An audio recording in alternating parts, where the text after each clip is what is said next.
very, very long time ago, because if it was already canvassed in the National Assembly and it is still coming to the Senate more than a year later, Mr. Speaker, this is something which means there is some laxity somewhere. And I hope that Honorable Chariot there and Cheragay, who is always very fast, please, instead of increasing prices of things very fast like fuel and so on, take up this matter. Take up this matter and deal with it before it takes too long. Students are suffering, and you know it, that in Eldoret, that is where all our people, even from Bondo, from everywhere, that's where they go. We go to Eldoret, the Moi Teaching and Referral Hospital. That is the best hospital in the whole of the Western region. This is because it is attached to the university, which is doing research, and they are also using their expertise and from the professors there and the students who are learning and also helping to work there. So actually it is another very big advantage for an hospital or for a university, for an hospital to be attached to a university. So Mr. Speaker, I think this is something which we should take very seriously. It is something which I think more of the other side, please help us so that this matter does not take too long being passed here, taken to committee, taken to what, and yet it is something which is a simple policy which you should just change, revoke that gazettement of that parastatal there, and let the hospital be attached to the university the way other hospitals, even the Kenyatta National Hospital here, is attached, together with the University of Nairobi, and it is working very well. And Mr. Speaker, I really get surprised that these days, these hospitals, which are supposed to be, public hospitals, have become much, much worse than private hospitals. People prefer to go to private hospitals. But Mr. Speaker, during colonial times, public institutions like hospitals, public hospitals were functioning much better than private hospitals. And people were going to public hospitals instead of the private hospitals. But now, these days, if you are going to public hospital, people say, but how could colonialists be better than us? Mr. Speaker, this is something which is really surprising. Even public schools used to be better than private schools. Mr. Speaker, there is something wrong which we have to look at. I think in those days, if you went to, it was called King George VI Hospital, it was much better than these private hospitals like Nairobi Hospital. Now people have to go to private hospitals. And I hope these university hospitals will take the lead to help us to come back, to make public hospitals better than private hospitals, like the Eldoret one is doing. It is already taking a lead. And let this one also at Kenyatta serve students and also serve members of the public as efficiently. Thank you, Mr. Speaker. Honorable Senators, the 30 minutes period meant for intervention is well spent, and therefore pursuant to Standing Order 238-1, the petition is hereby committed to the Standing Committee on Health for its consideration. In terms of Standing Order 238-2, the committee is required in not more than 60 calendar days from the time of reading this prayer to respond to the petitioners by way of a report addressed to the petitioner and laid on the table of the Senate. I thank you. Honorable Senators, before we move to the second petition, I have this communication to make. I would like to acknowledge the presence in the public gallery this afternoon, visiting teachers and students from Albright Junior School, Nairobi County.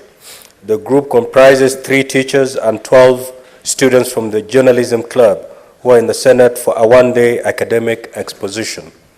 Honorable Senators, in our usual tradition, or receiving and welcoming visitors to Parliament, I extend a warm welcome to them, and on behalf of the Senate, on my own behalf, wish them a fruitful visit. I will allow the Senator for Nairobi just 1 minute to make very brief welcoming remarks.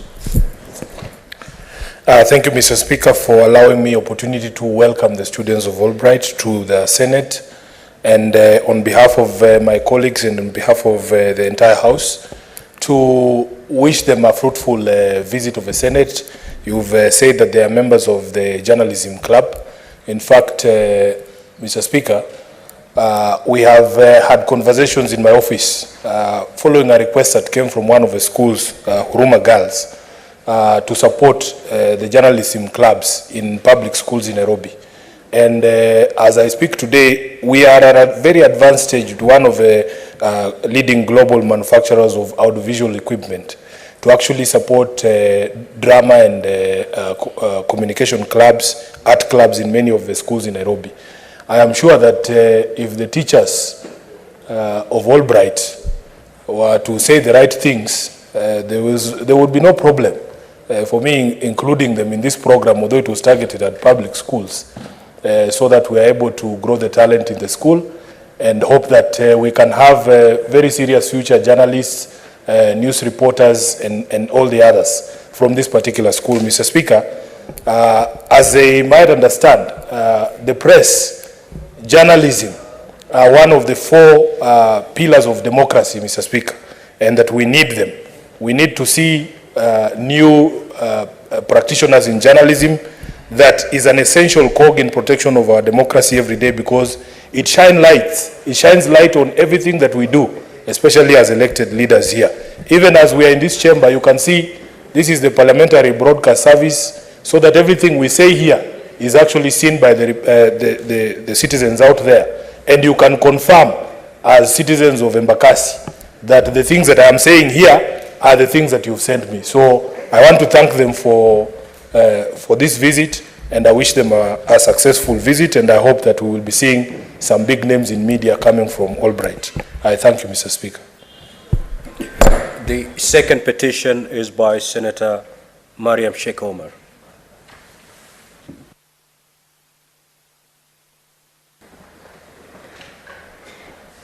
Thank you, Mr. Speaker.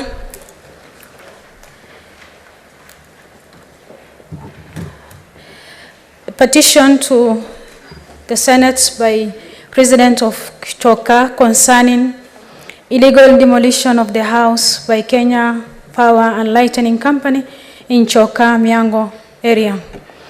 Mr. Speaker, pursuant to Standing Order 232(1)B, I hereby present to the Senate a petition submitted by residents of Choka, Miango area who are citizens of Kenya, citizen of Republic of Kenya, and resident of Nairobi County.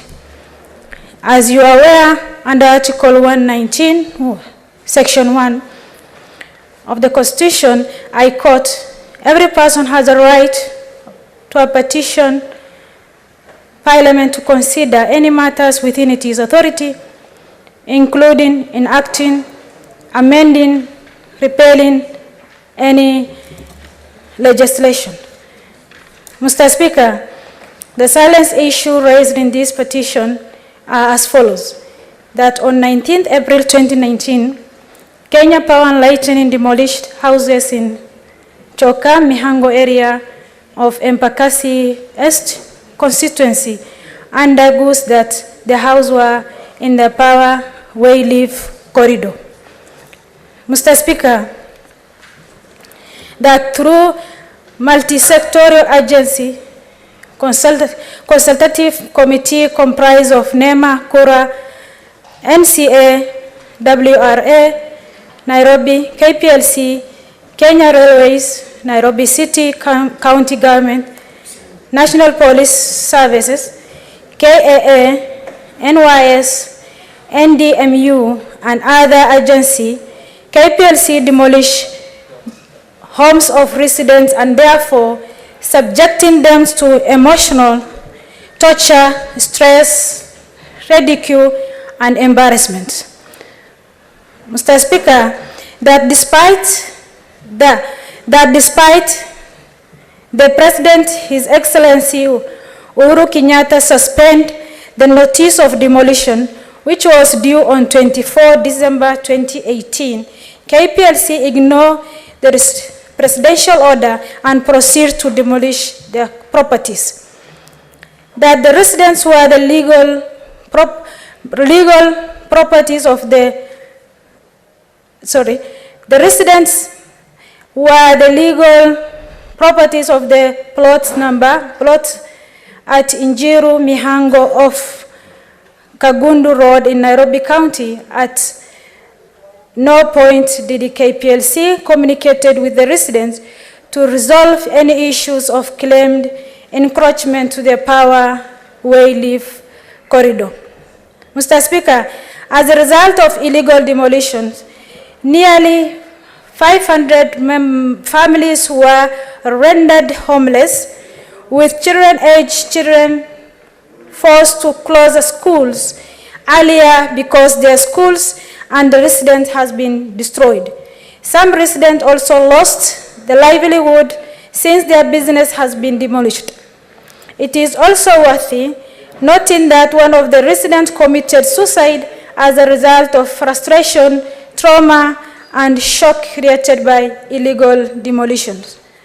Mr. Speaker, that after completing a due diligence search at the survey of Kenya, the homeowners determined that KPLC did not possess the dispute land. As a result, demolitions were carried out in bad faith, in violation of the residents' the fundamental right to housing and in contraventions of the country's Vision 2020-2030 of affordable housing. Mr. Speaker, that following demolitions, KPLC beconed the area, which was afterthought and complete violation of enacted regulations.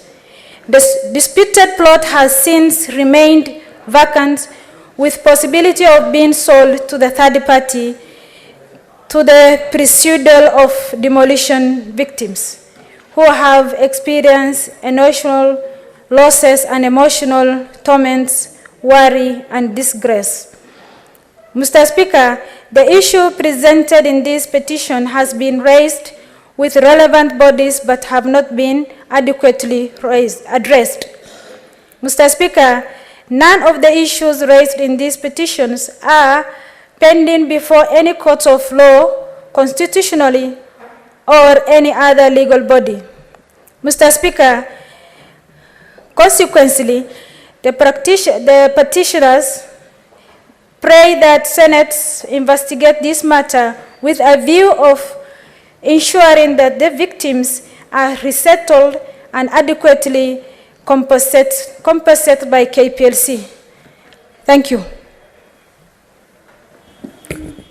Honorable Senators, I will allow Senator Wakili Sigei to present his petition. Thereafter, I will allow interventions on both petitions so that we save on time. Senator Sigei. Thank you very much, Mr. Speaker, for also granting me the opportunity to present the petition that I have been authorized by a resident and citizen of this country to present it on his behalf pursuant to Standing Order 232 of this Senate.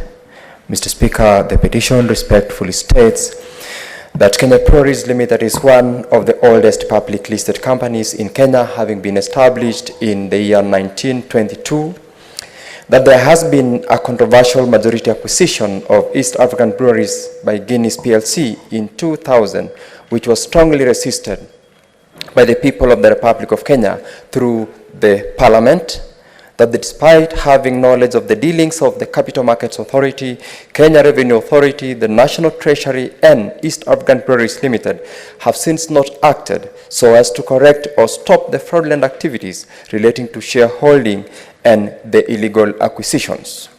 To that effect, some of the backlash, Guinness PLC made a pledge to cede back most of the acquired shares to Kenyans in due course.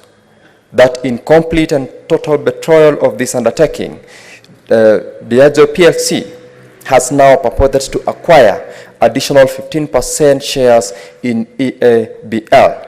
That the undertaking by Guinness PLC to cede back shares is actionable through a class action. That the recent acquisition of the extra 15% shares in EABL is a fraud upon the people of Kenya, as the shares are being acquired for an onward transfer to a new buyer at a much higher value for the benefit of the shareholders and to the detriment of Kenyan shareholders who will be denied the benefit of the higher price that will onward be obtained. An onward sale has been agreed with another company, and the purpose and purchase of the additional 15% shares is meant to assure the purchaser of a controlling stake in EABL after the onward sale. That the sale of the shares has been prompted by the desire by the fraudulent purchaser to evade huge tax liabilities that has been hiding through massive processes within the systems. That Kenya Breweries Limited, when it was locally owned, possessed massive real estate in Kenya that comprised staff houses, staff complexes, godowns and warehouses, factories and other assets, and had employed over 6,000 Kenyans.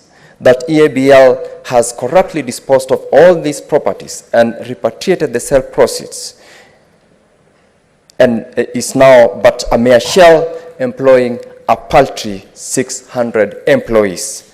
That having sold all these properties, the new scheme is to quickly progress the sale and block the benefit that the Kenyans ought to have benefited. That the overall impact of these continued contrived corporate actions is a serious betrayal of the interest of the people of Kenya, and a parliamentary hearing is urgently required to interrogate these events and to secure the public interest of Kenya and its people. That the petitioner has made efforts to have this matter addressed to the relevant authorities, all of which have been unsuccessful, and that this matter is confirmed not to be pending before any court of law or any constitutional body. Herefore, your humble petitioner prays that the Senate investigates with a view to recommending amendments to the CMA Act to cushion the shareholders from such future manipulations. Thank you, Mr. Speaker. Honorable Senators, pursuant to Standing Order 237, I shall now allow comments, observations, or clarifications on the two petitions for not more than 30 minutes. The Honorable Cheranke. Thank you, Mr. Speaker, sir. I rise to support the petition by Senator Sheikh Omar on behalf of Mihango residents, Mr. Speaker. Mr. Speaker, when you look under Article 40 on protection to right to property and under Article 43 on adequate housing, Mr. Speaker, sir, it is very unfortunate that Kenya Power and Lighting Company went ahead with demolitions without proper recourse of the law. And even if they wanted to acquire that part of the property, Mr. Speaker, they should have at least ensured that the people are compensated, Mr. Speaker. Mr. Speaker, you remember during lockdown and COVID, the Ruai residents that were affected in the middle of lockdown. And therefore, Mr. Speaker, I continue to insist that we have a new form of evictees. We used to hear about forest evictees. We used to hear about political evictees.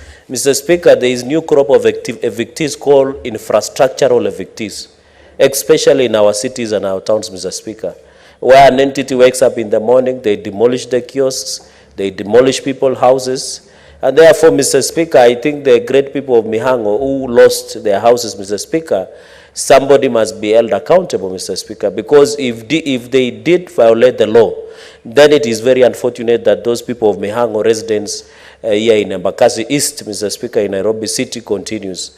Mr. Speaker, second and finally, I think it has reached a point where as a parliament, we must come up with the proper legislative intervention to guide demolitions, Mr. Speaker, be it the kiosks, be it the houses, either for the expansion of road reserves, Mr. Speaker, either for compulsory acquisition. We must have a structural legal framework, Mr. Speaker, because what happens nowadays, somebody rushes to court, they obtain a court order, they talk to the OCS and OCPD, they facilitate some young men here and there, facilitate the police, you are evicted without the proper legal recourse of the law, Mr. Speaker. And therefore, I commend Senator Sheikh Omar for bringing this petition before the House. I hope the great people of Mihango, I've had, Mr. Speaker, in conclusion, I've had one of your speaker's panel's member alluding on the floor of the House that there is no money. I don't know whether it is our purview to know whether the Senate or Parliament has money, but that is a story for another day. I hope we can, this since Mihango, Mr. Speaker, is a walking distance, and I know Senator Sifuna, in the last month, we used to see him rushing like a bullet across the streets of Nairobi.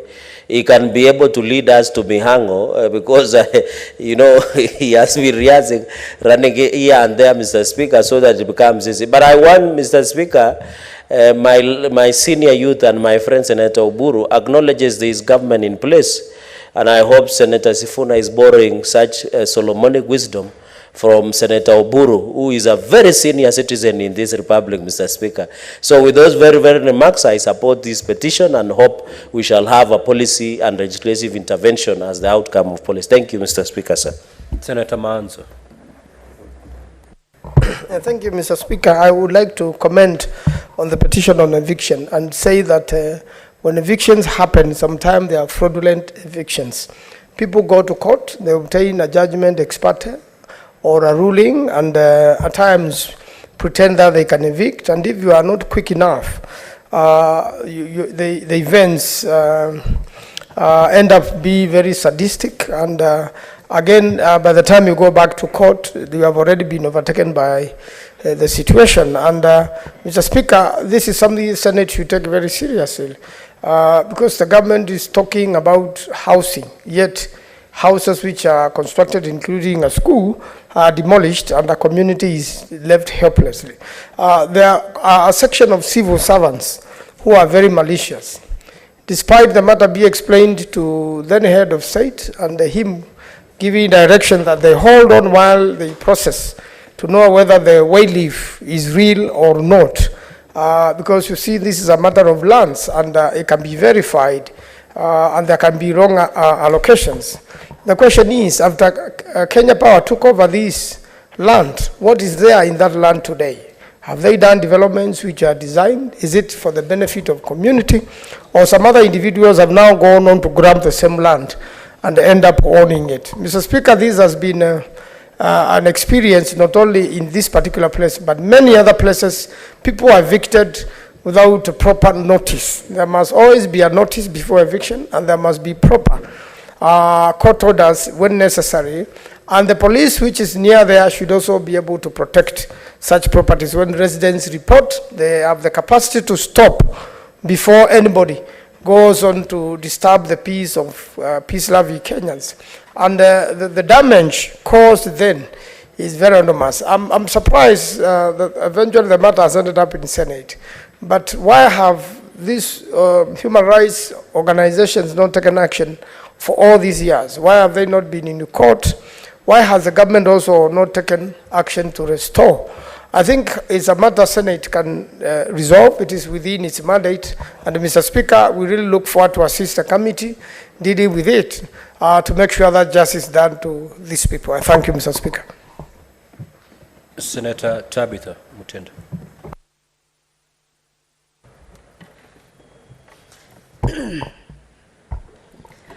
Thank you, Mr. Speaker, for this opportunity to rise and support Senator Mariam on the petition.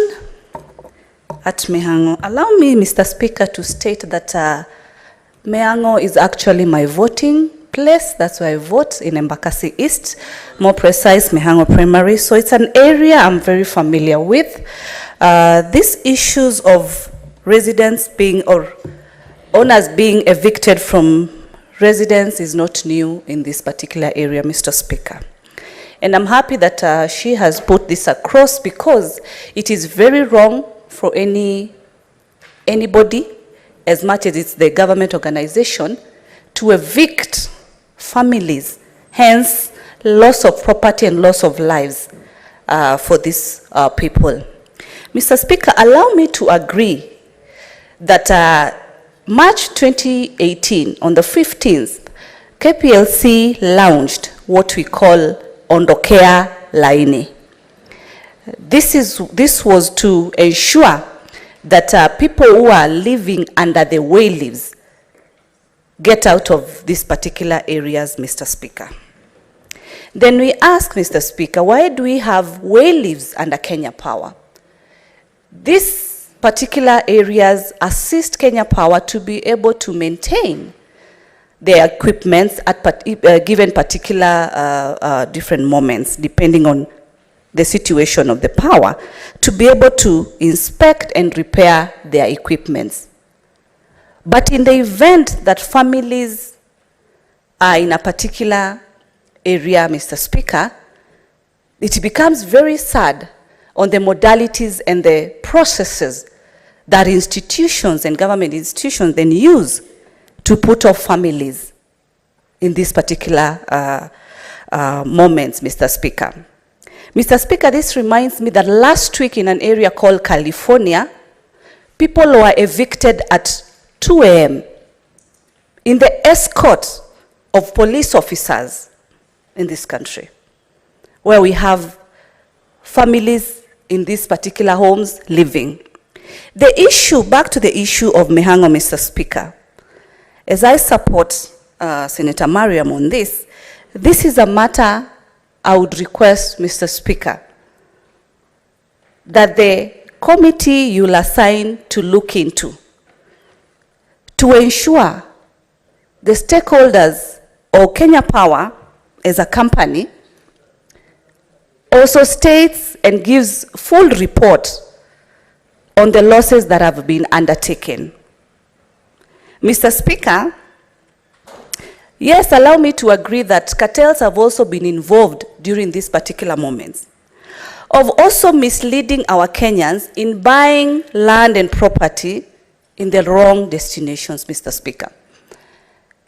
Allow me to say that it is the high time Kenyans, especially in our good county, Nairobi County that we represent, where people buy land that is not genuine land. There are cases, yes, Mr. Speaker, that people have bought land under the way leave, either knowingly or unknowingly, Mr. Speaker. And then this has led to these particular situations that you see, then that we bring on the floor.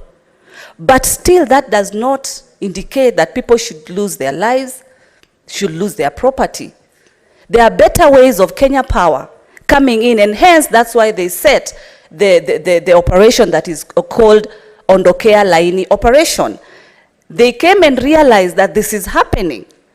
And so there are better ways Kenya Power can be able to deal with these issues so as to minimize the cases that are in place. In those few remarks, I do support. Thank you, Mr. Speaker. Senator Siango.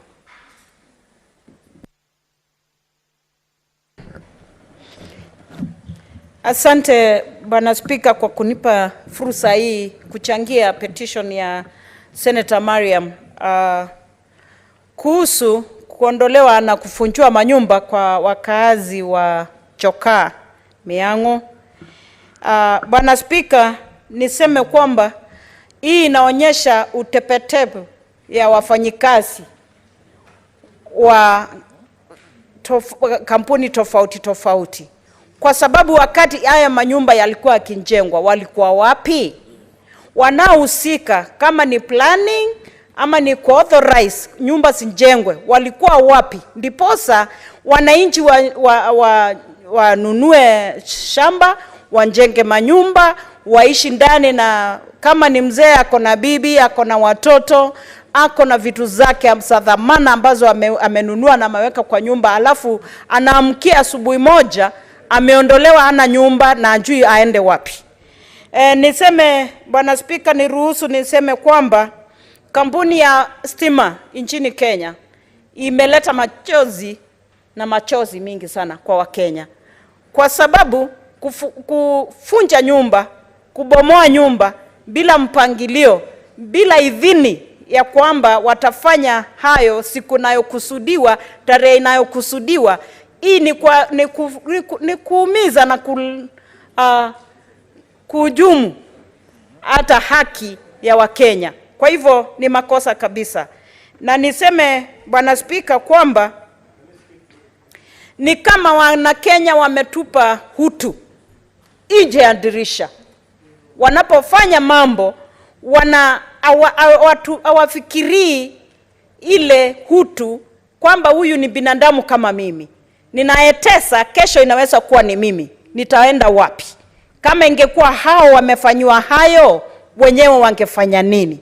Kwa hivyo ni vizuri kuwa na hutu, hata kama ni kutii sheria, hata kama ni kuhakikisha sheria imefuatwa, hata kama ni kufanya jambo lolote. Ningeomba ikuwe ni kampuni ya stima, ikuwe ni watu wa mjengo, ikuwe ni watu wa barabara, wakati kabiliana na watu ambao wanadhaniwa kufunja sheria, wakuwe na utu.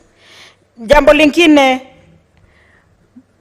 Bwana Spika, nchini Kenya na haswa Nairobi, tunajua kwamba watu wanauziwa mashamba mara 2, mara 3. Unaona mtu kwa nia nzuri ananunua shamba, lakini amepewa makaratasi na anaona amenunua, baada ya miezi 2, miezi 6, mwingine ameuziwa ile shamba na anaenda ananunua, mwishowe kuna mmoja atalia ama wote waumie. Na tena wengine wanatumia makaratasi ambao gushi, makaratasi ngushi, na unapewa makaratasi ukidhani umetumia, pesa yako imeenda, alafu unabaki pale ukihangaika. Kwa hiyo hayo mambo yote iangaliliwe vizuri. Ningeomba kama ni kamati ya ardhi ama wanaohusika kwa petition hii mahali itaingia, wachukue hatua inaostahili. Kama ni kuchunguza kila jambo lifanywe vizuri, na ambao wale watapoteza mali yao wakuwe compensated kwa sababu ni wapewe walipwe rifaa. Asante sana Bwana Spika, naunga mkono. Senator Siango, ni kulipwa ridhaa, sio vifaa. Senator Joyce. Thank you very much, Honorable Speaker. Allow me also to support the statement that has been brought by my colleague, Honorable Mariam. And I want to say, Honorable Speaker, as it has been said by a number of colleagues, that these are issues that are being caused majorly by the relevant offices. Right now, Honorable Speaker, we have a number of IDP camps. We have a number of displaced persons. And these are people who have their rightful documentations, and they are supposed to be given protection by the same government. But I want to say this is something that has been affecting the citizens. This is something that has happened, I can say, since independence. The issues of land, the issues of displacement has been an issue that has been affecting this country. I want to say this, Honorable Speaker, that the issues that has been raised by my colleague are very serious issues that I think the relevant committee will come out with a resolution that will be able to assist the family to get their dues. And it will also act as a lesson to those who are going to face the same challenge, Honorable Speaker. These are issues that we've been discussing year in, year out. And I want to say that at any time, as an official or an officer from the government or the relevant ministries have been made liable for these mistakes. Remember, Honorable Speaker, the reason why I was bringing the issues of IDPs is because you find a number of them, they have legal document that has been given by the government, the title deeds, but still they are on the streets, being evicted by the same government. I can talk of the previous government because I have been a member of the National Assembly by then, when some people were evicted in a place where the government have put up schools, they have the chiefs, they have the elected leaders, and still they allege that they are there illegally. Yet they have the legal documents that have been given by the same government. To an extent, as we speak, Honorable Speaker, a number of their children are still running in the streets. They don't have homes. They are in camps. You have a title deed, but you have been evicted from your land and you are in a camp. Honorable Speaker, I want to believe that the government in place right now is going to address these issues. And I want to also say, Honorable Speaker, to an extent that at least we will not witness this anymore. Otherwise, Honorable Speaker, I just want to say that I support the statement, and I urge the relevant committee or to get the facts and even address this issue across, because I believe that is not the only issue, that is not the only case that has been brought forward, but we have a number of them, Honorable Speaker. So I just want to say that I support. Thank you, Honorable Speaker. Senator Mazayo.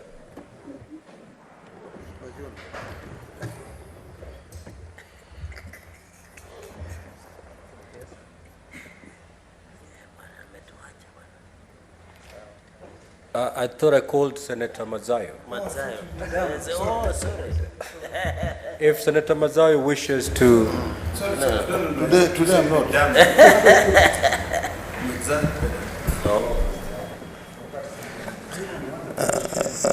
Asante Bwana Speaker. Sijui kama jina langu sasa siku hizi liko kama la Kimasai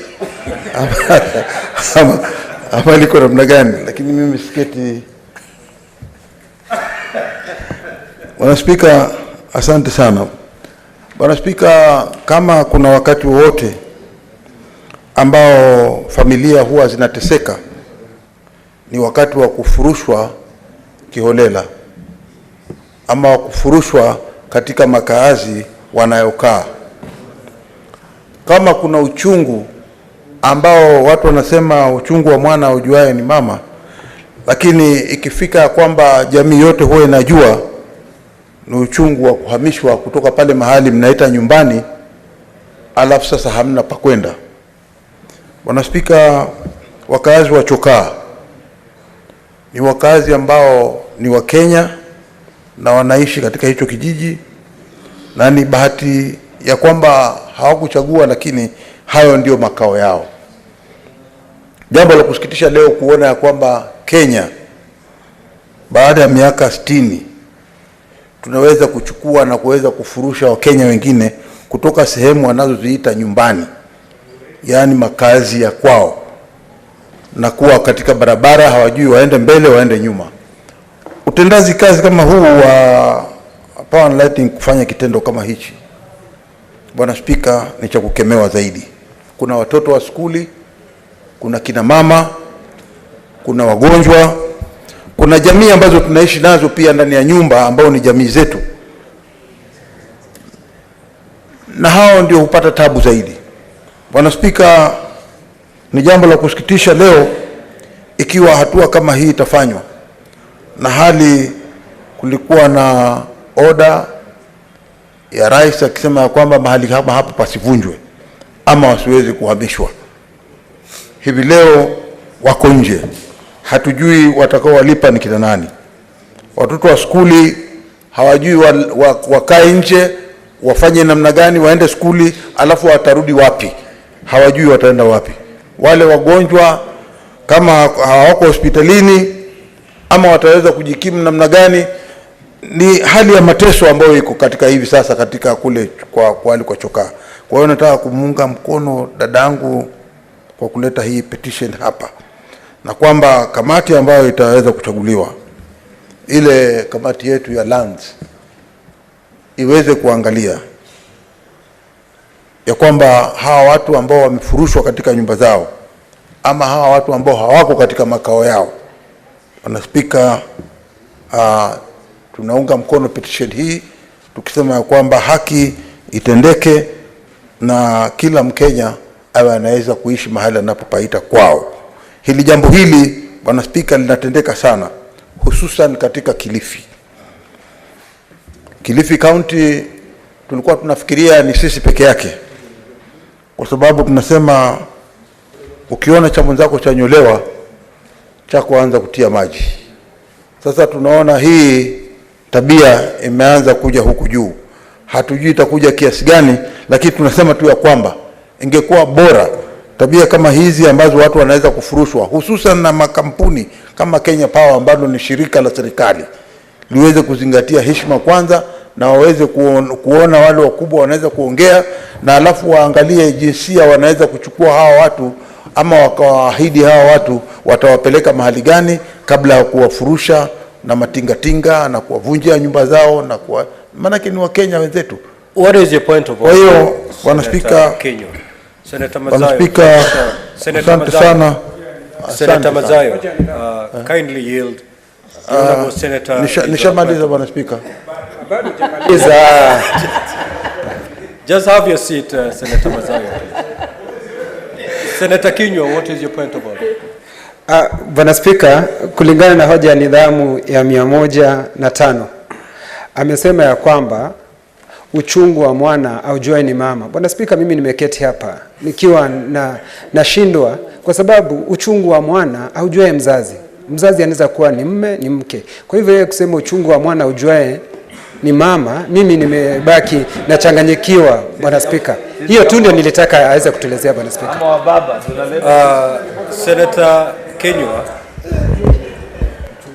I overrule that. It doesn't warrant being called a point of order. If you have a problem in language, I think you better go to a language class and not stand on a point of order. Senator Aaron Chiriot.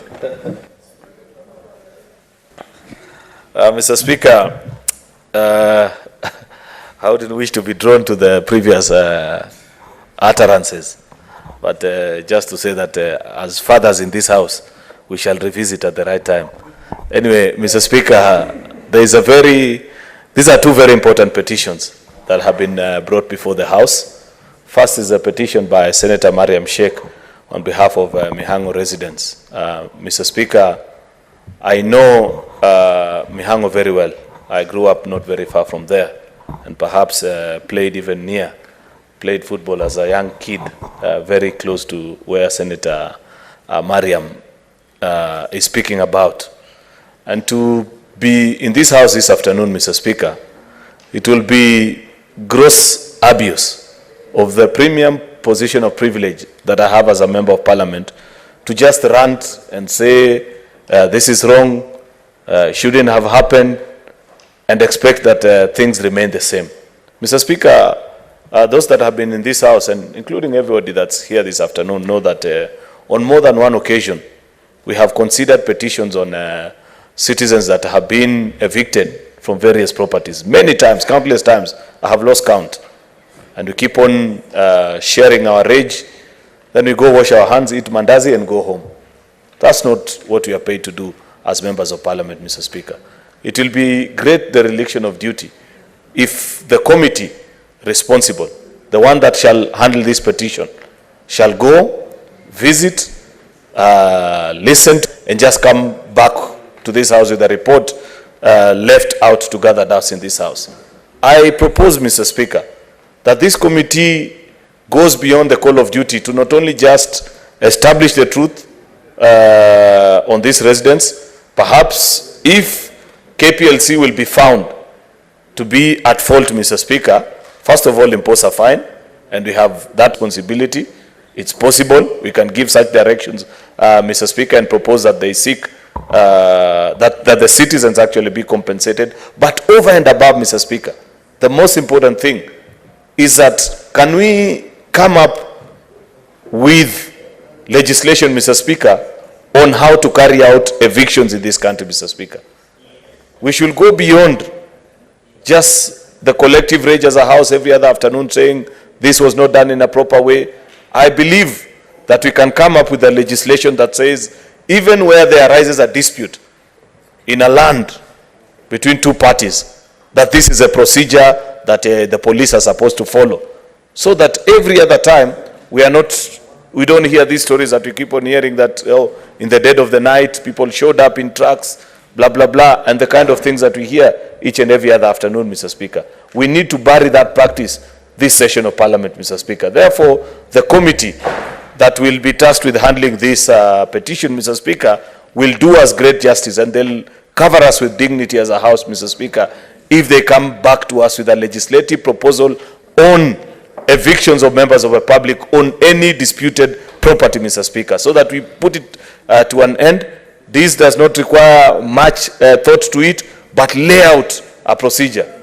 I don't know which statute, although they will likely to amend public order or whatever, Mr. Speaker, but at least guide the country.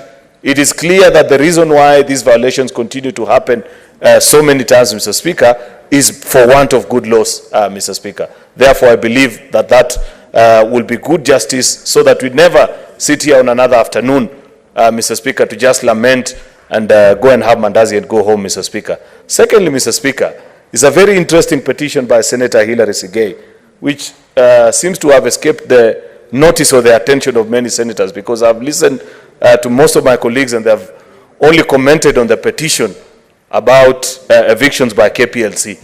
This is an interesting one, Mr. Speaker. You do know, Mr. Speaker, that global conglomerates are increasingly facing scrutiny, either by parliaments or regulatory bodies in the countries within which they operate in, Mr. Speaker, for various malpractices, either in their accounting reporting or even in breach of data, and so many foul things that these institutions are found, Mr. Speaker. Mr. Speaker, or various breaches of the law, Mr. Speaker, that these multinationals are found to be in breach of, Mr. Speaker. You do know, Mr. Speaker, that presently in the European Parliament, there is a big fight between the Irish data regulator and Meta, the parent company that owns Facebook. And they have been fined over $1 billion just for breach of data, Mr. Speaker, for transferring data from European residents back to United States, Mr. Speaker. It points to the fact that citizens, regulatory bodies, parliaments are increasingly becoming aware to the evil practices of many of these multinationals that operate in countries other than their origin, with very little regard to the rule of law. I know this is a practice. It's not just EABL, as is being mentioned in this petition, Mr. Speaker. I know for a fact, when I read the tax records of KRA, Mr. Speaker, and you read about leading taxpayers, for example, you know that you will find very small eco-lodges in Narok are paying more taxes than the people that run the huge multinational plantations back in Kericho, Mr. Speaker. It cannot make sense. It doesn't make sense, but because of exactly the same situation that is being described in that particular petition, Mr. Speaker, KRA are not able, Mr. Speaker, to follow through and ensure that the people that these institutions pay the taxes that are due of them, Mr. Speaker. And in fact, you know, unfortunately, Mr. Speaker, because of the pettiness of the conversation around the finance bill of 2023, very important snippets and proposals that have come through after many years of conversations about what to do with such companies are missing out. In the finance bill of 2023, Mr. Speaker, you will find a repatriation tax proposal where it is now being proposed for these companies that repatriate profits out of Kenya that they first pay a local tax within their country where they apply their trade and practice. Because we pay police officers, we train their employees, they use our roads to run their trade, then they go and do their books in London and in all these other posh capitals of the world, paying very little taxes to this country, Mr. Speaker. I hope at least in the fullness of time, when the dust settles and we have an adult conversation about the proposals that are in the finance bill of 2023, at least that shall not be one of the proposals that will fall down, Mr. Speaker, because I know National Assembly, it's not the first time that this is being proposed, but you know, unfortunately, as a House, We do not have the powers to legislate on tax matters, Mr. Speaker, but at least we have a platform and the voice to speak on these particular issues.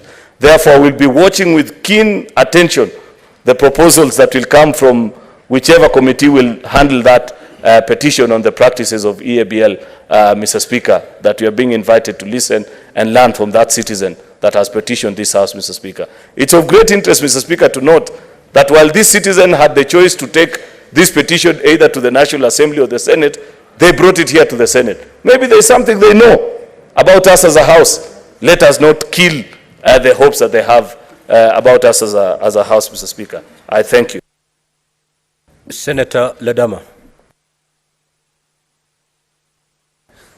Thank you, Mr. Speaker. Mr. Speaker, I rise to support this petition of my dear sister, Senator Mariam.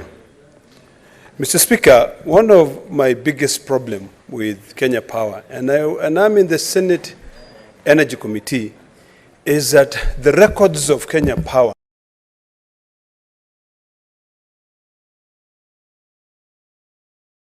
that their land is all mixed up.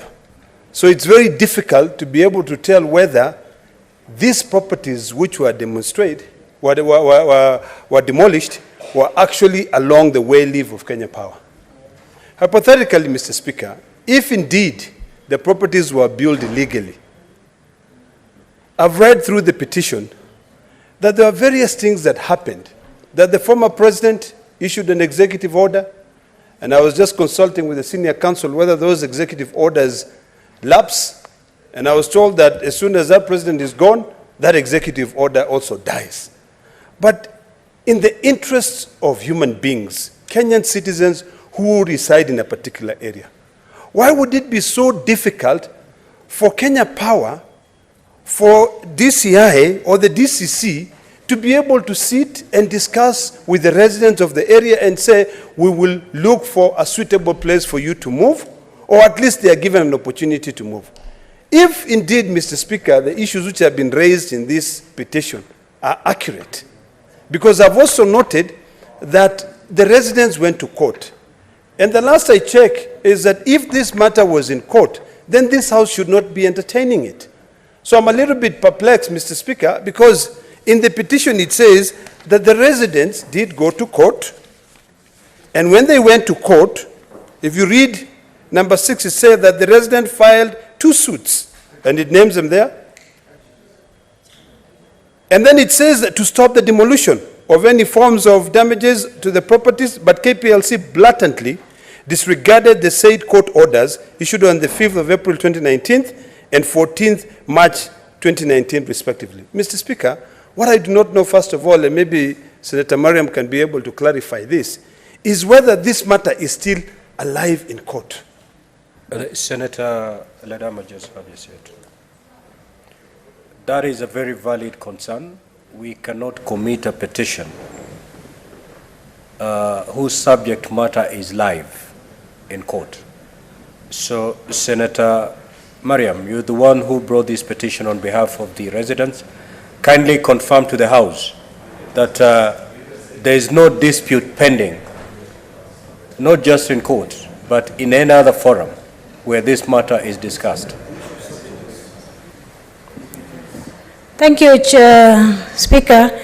Like I said when I am reading the petition, it is not live in the court.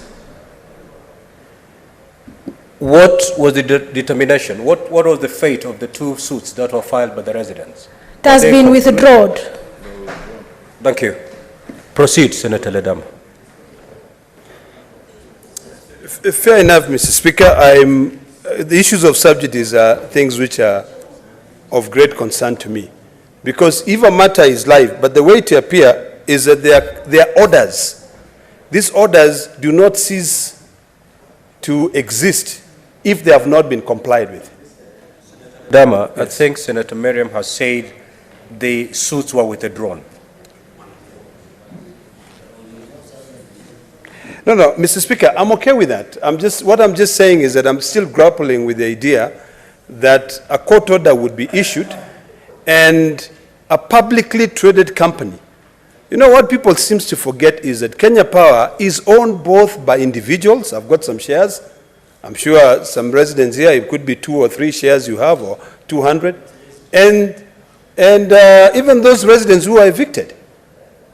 And the government owns about 51%. But what I fail to understand is why we would, you know, Kenya Power as a publicly traded What is the company. point of order, Senator Cherangei? We need to conclude on this matter. Mr. Speaker, I rise by your Speaker's rules, rule number 5 on dressing of the senator. This is unrelated. Mr. Speaker, sir, if you see the trouser that has been worn by Senator Gloria Orwoba, you know we give evolving. Senator Cherangei, yes. Allow Senator Ledama to conclude. You're supposed to rise on a point of order on the senator who is speaking. Okay. So let him conclude, and then you can prosecute your point of order. Conclude, Senator Ledama. Thank you, Mr. Speaker. Mr. Speaker, let me summarize, because I was really trying to prosecute on this matter, but because of time, I fully support this petition. And I do hope that by the time this matter is brought before the Energy Committee to look at the conduct of Kenya Power and Lighting, all those residents will be brought. Mr. Speaker, when you read that a resident committed suicide because they did not have a home to go to, when you read that houses were demolished even at night, when you read that the former president had issued an executive order to stop those demolitions, but no one respected them, then you begin to wonder if there's a quota of companies in this country that are above the law. So, Mr. Speaker, I'm of the opinion or the view that we may need to really look at our standing orders when it comes to the issue of petitions. My concern, as the reason as why I'm raising that issue, is that most of the time we will carry out this investigation, we'll call those people to come before us, and then what will we do? We will finally give Senator Mariam, who has come with the petition, the report. This is the report. Then do what? That is the biggest problem that I see, Mr. Speaker. I think since we do not have an implementation committee in the Senate, all committees are supposed to sort of like self-implement.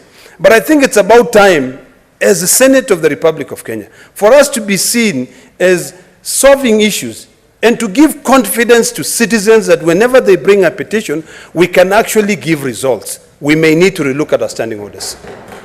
We may need to think, how do we follow through? These are Kenyans who have a right to live in this country.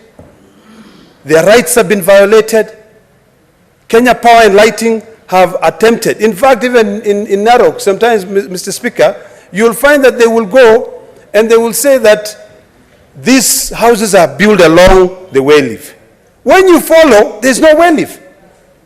So those are the things that we need to follow. So, Mr. Speaker, I'm looking forward to investigating this petition.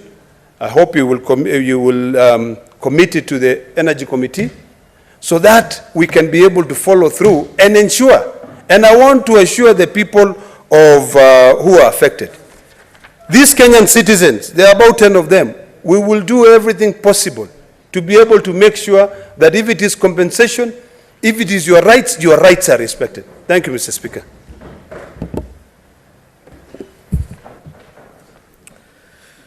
Honorable Senators, pursuant to Standing Order 238-1, the petition by Honorable Mariam Sheikh Omar should be committed to the relevant standing committee for its consideration. In this case, I direct that the petition be committed to the Standing Committee on Land, Environment and Natural Resources with an option to co-opt the Energy Committee. In terms of Standing Order 238-2, the committee is required in not more than 60 calendar days from the time of reading this prayer to respond to the petitioner by way of a report addressed to the petitioner and laid on the table of the Senate. As regards to the petition by Wakili Hilary Sigei, the petition should be committed to the relevant standing committee for its consideration also. In this case, I direct that the petition be committed to the Standing Committee on Trade, industrialization and tourism. In terms of Standing Order 238-2, the committee is required in not more than 60 calendar days from the time of reading this prayer to respond to the petitioner by way of a report addressed to the petitioner and laid on the table of the Senate. I thank you. Next order. Order number 5, papers. The Majority Leader. What is your point of order, Senator Chirangei? Mr. Speaker, sir, I raise pursuant to Speaker's Rules number 5 on the dressing of senators in the House, Mr. Speaker. You know everything is evolving.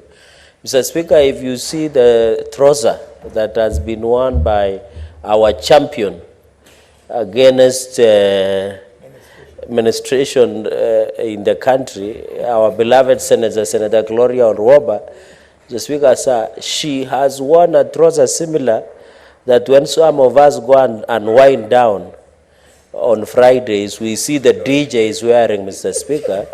So I don't know whether it is in order, Mr. Speaker, because it looks like a leather, it looks like jeans, it looks like khaki. So we need to be clear, Mr. Speaker, because tomorrow I can wear a khaki and come to the House.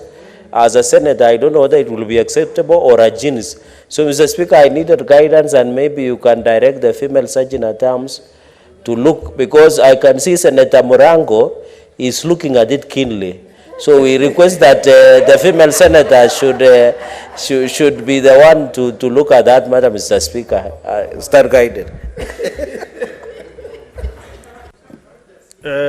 Senator Chirangei, from where I sit, I cannot be able to see Senator Gloria's trousers. I want to dispense of this matter. Let me see how Senator Gloria is dressed. Very decent. Very decent.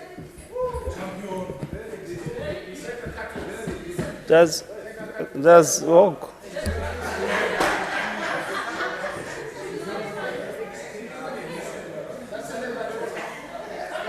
No. Have your seat, Senator Gloria. You are well dressed.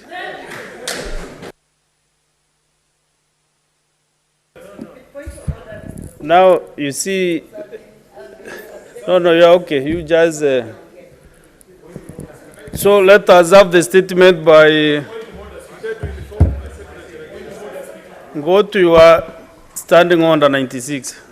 Then I'll be able to assist you, Senator, the Nairobi Senator Sifuna. You go to Standing Order 96, where you should prosecute to a point of order. Because this is a determination I was making as a chair. Thank you, Mr. Speaker.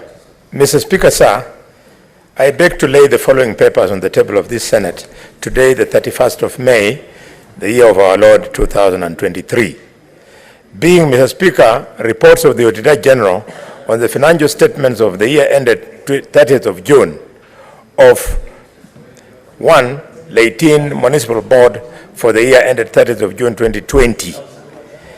Reports of the Auditor General on the financial statements for the year ended 30th June 2021 of the following: Leighton Municipal Board, Garissa Municipal Board, Kakamega County Investment Development Agency Limited.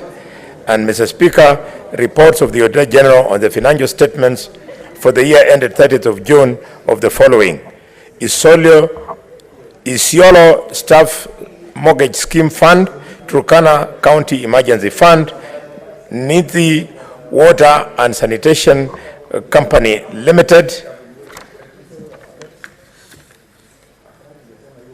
and, Mr. Speaker, the receiver of revenue statements, County Government of Murang'a, West Pokot County Assembly Car Loan and Mortgage Scheme Fund, Embu Water and Sanitation Company Limited, County Revenue Fund for Siaya County Government, Tana River County Water Bursary Fund, Wajir County Disaster Management Fund, Iten Tambach Water and Sanitation Company Limited, County Assembly of Laikipia Car Loan and Mortgage Scheme for Staff, Laikipia County Education Bursary Fund, County Executive of Kisumu, Kisumu County Government Revenue Fund, County Assembly of Kisumu, Samburu County Persons Living with Disability Fund, Samburu Water and Sanitation Company Limited, County Executive of Trans Nzoia, County Assembly of Trans Nzoia, Trans Nzoia County Public Service Board, Trans Nzoia Public Service, County Revenue Fund for Trans Nzoia County Government, County Revenue Fund for Vihiga County Government, Climate Change Fund for Vihiga County Government, Vihiga County Trade and Enterprise Fund, Vihiga County Facility Improvement Fund, Vihiga County Sports Fund, Lamu County Youth Development Fund, Lamu County Bursary and Scholarship Fund, Lamu County Disability Fund, County Executive of Kericho, Kericho County Executive Staff Car Loan and Mortgage Scheme Fund, Kericho County Executive Mortgage Staff Fund, Mr. Speaker, County Assembly of Kericho, County Revenue Fund, County Government of Kericho, Kericho County Alcoholic Drinks Control Fund, and Mr. Speaker, sir, last but not least, Kericho County Agricultural Development Fund. Thank you, Mr. Speaker, and I do lay the papers. Next order. Yes, what is the point of order, Senator Sifuna? Mr. Speaker, I rise pursuant to Standing Order 237 on the business we just transacted on comments on petitions. My reading of that standing order is that when the Speaker allows comments, the comments are in relation to a petition. That is singular. So, Mr. Speaker, when there are two petitions that are then rolled into one, the Speaker should be at least clear on how much time is allocating every petition, because, Mr. Speaker, I feel that when a petition is presented by a member of another delegation, touching on the delegation, like say Nairobi, you have just been discussing Nairobi, I have interacted with this matter day in, day out, then for me not to get an opportunity to speak on it because time has been fixed and then it is attached to both petitions, Mr. Speaker, I feel it's unfair. So prior to committal of the petitions to the committee, it would be nice when the Speaker rolls two petitions into one for comments by members to specify whether that 30 minutes is for both petitions or in accordance with 237, each petition is going to get 30 minutes. That was my point of order, Mr. Speaker, and I couldn't raise it when the Speaker was on the floor. These are some of the challenges we are experiencing with the standing orders as senators trying to transact business in this House. I thank you. Senator Sifuna, are you saying there is no Speaker now in this House? Because you said you could not raise your point of order when the Speaker was chairing. Mr. Speaker, I think one of the tools of debate that has been demonized in this House is a point of order. So when you hear somebody shouting point of order, you just think it is something negative. Mr. Speaker, I couldn't do it when, what term do I use? When the substantive Speaker was now committing the petitions to the committee. When I tried to raise it when you had called the next order, it was also problematic because you asked me to wait for the minority whip to finish. And by that time, matters have already progressed. No problem. What I am saying is that there is a Speaker on the seat. I can see you, Mr. Speaker, very well. I can see you.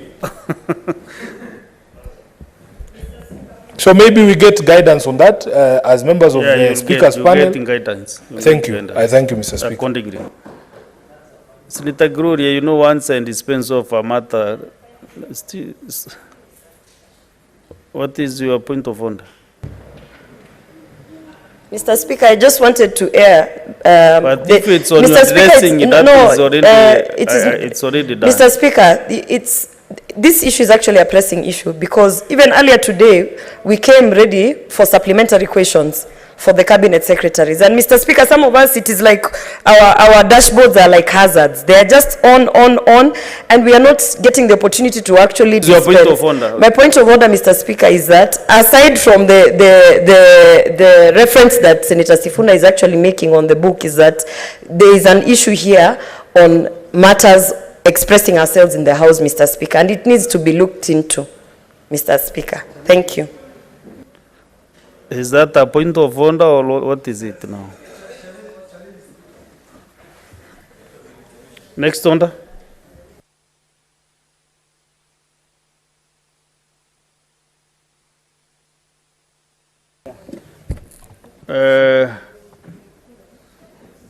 Senator Mboni Karori, I understand there are more papers that you have not read. The chair of the committees. Oh no, no, not you. Chair Labour Committee, Labour and Social Welfare. Yeah.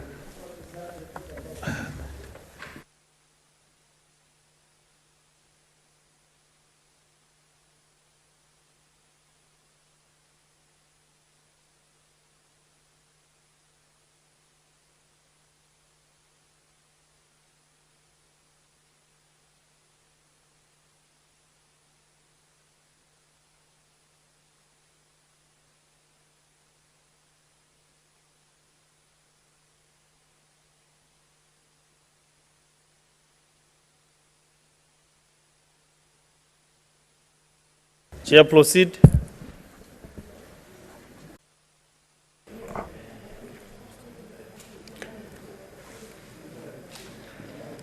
Mr. Speaker, sir, I beg to lay the following papers on the table of the Senate today, 31st May 2023. Report of the Standing Committee on Labor and Social Welfare on the consideration of the persons with disability, Senate Bill number 7 of 2023. Secondly, report on the Standing Committee on Labor and Social Welfare on the consideration of the Heritage and Museum Bill, Senate Bill number 8 of 2023. Thank you, Speaker. Thank you. There are more papers for Chair Health.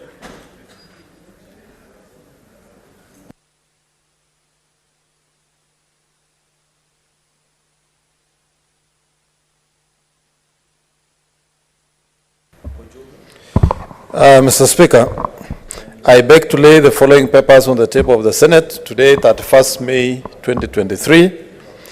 Report on the Standing Committee on Health on the death of the late Maureen Onyango at Mama Lucy Kibaki Hospital due to a late medical negligence. Report of the Standing Committee of Health on the circumstances that led to the death of the late Master Travis Minor at Kenyatta National Hospital. Report on the Standing Committee of Health on the death of the late Edward Otieno Onyango due to a late medical negligence. Mr. Speaker. Mr. Speaker, I beg to lay. Thank you. Next order. If there are no other papers, there is? Okay. Chair Budget.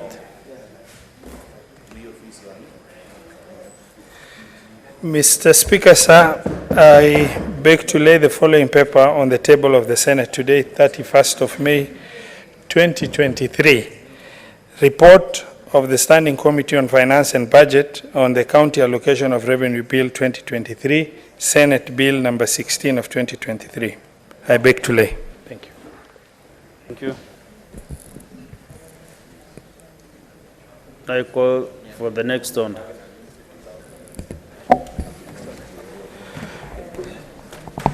Order number 6, notices of motion. Next order. Oh, you have a notice? Chair.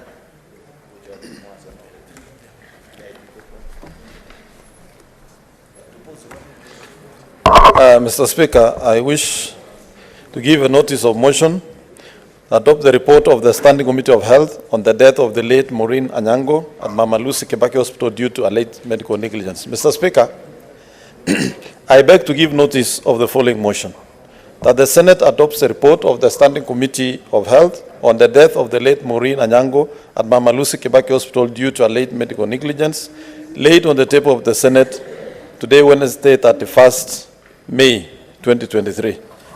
Mr. Speaker, I also want to give notice of motion and adopt the report of the Standing Committee of Health on the circumstances that led to the death of the late Master Travis Maina at Kenyatta National Hospital.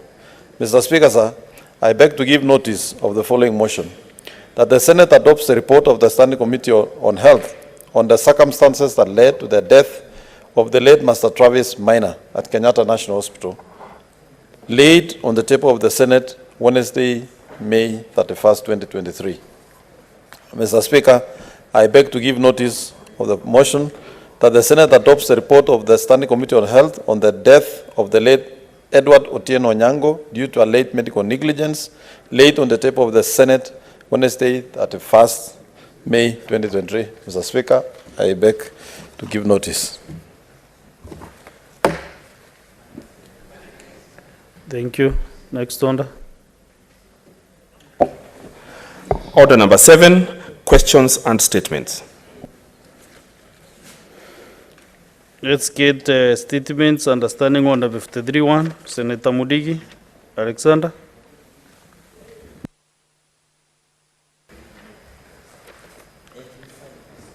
Senator Mudigi, Embu County.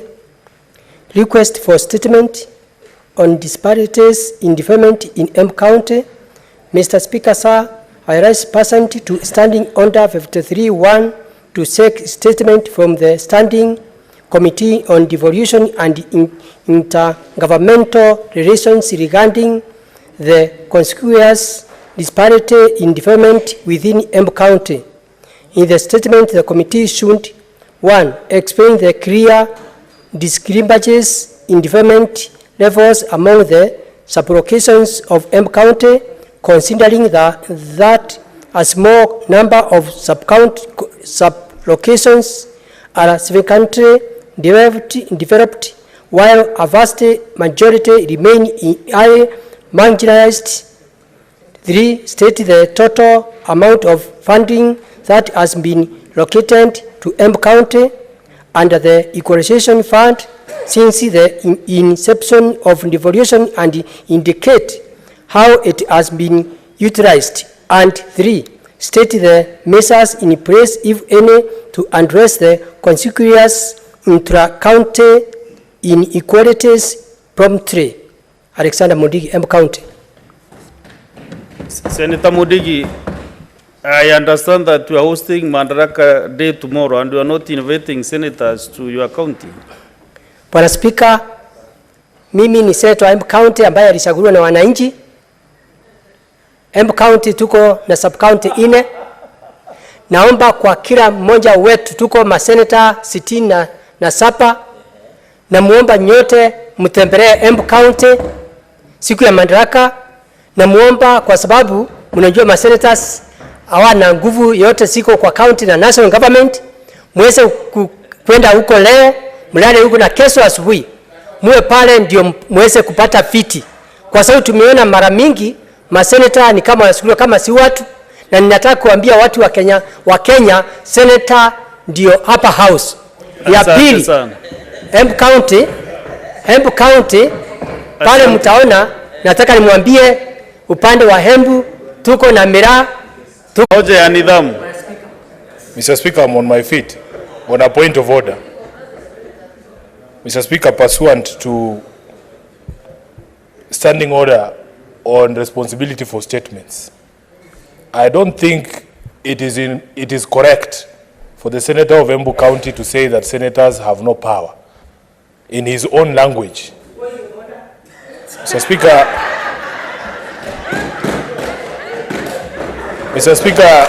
perhaps.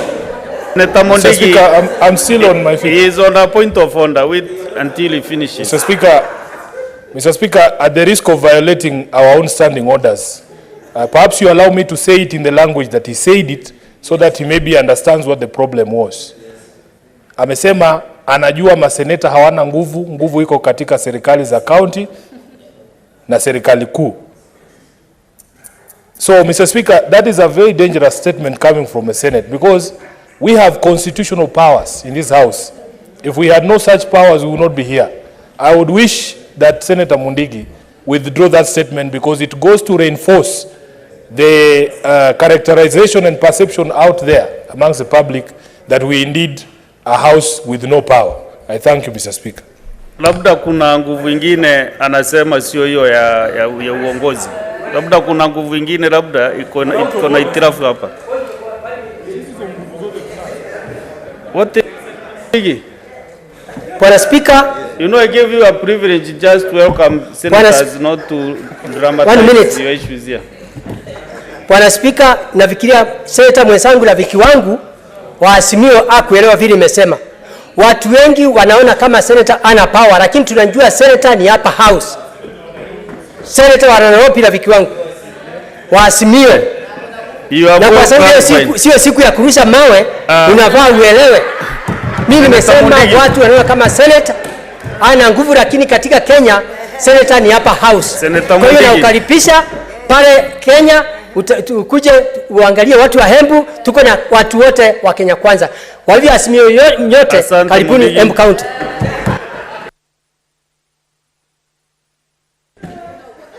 Next statement by Senator for Taita Taveta County, Jones Mwaruma. Yeah, thank you, Mr. Speaker, for giving me this opportunity to request for these two statements. Allow me to go through both of them. Mr. Speaker, on the first statement, I rise pursuant to Standing Order 53-1 to seek a statement from the Standing Committee on Lands, Environment and Natural Resources on the status of mineral royalty accounts in light of the court ruling that struck down part of the mining royalties distribution law. In the statement, the committee should, 1, state the number of companies undertaking mining activities in Taita Taveta County and the actual location of the mining activities.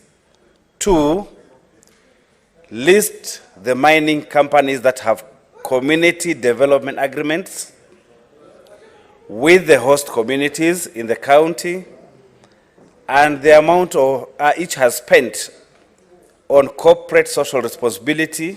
And lastly, 3, indicate the actions the government intends to take following the court ruling that struck down part of the mining royalties distribution law, including how already collected royalties will be dealt with.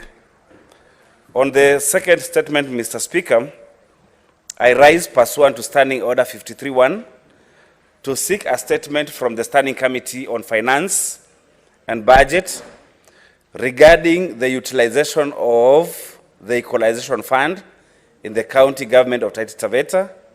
In the statement, the committee should, 1, state the criteria employed in the formulation of the second Equalization Fund formula.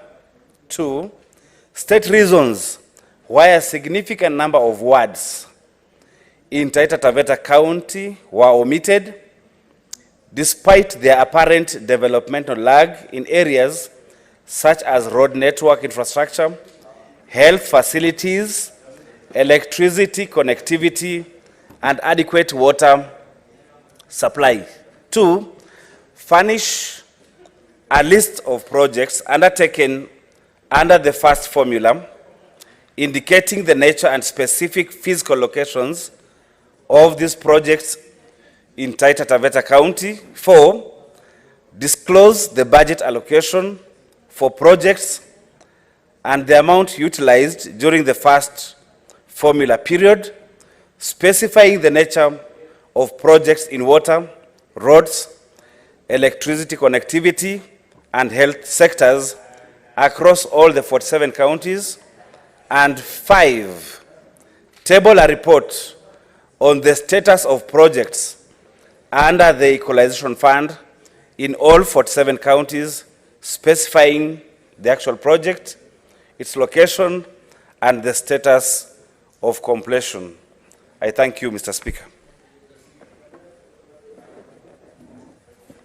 Next statement by Senator Mwenda Gataya.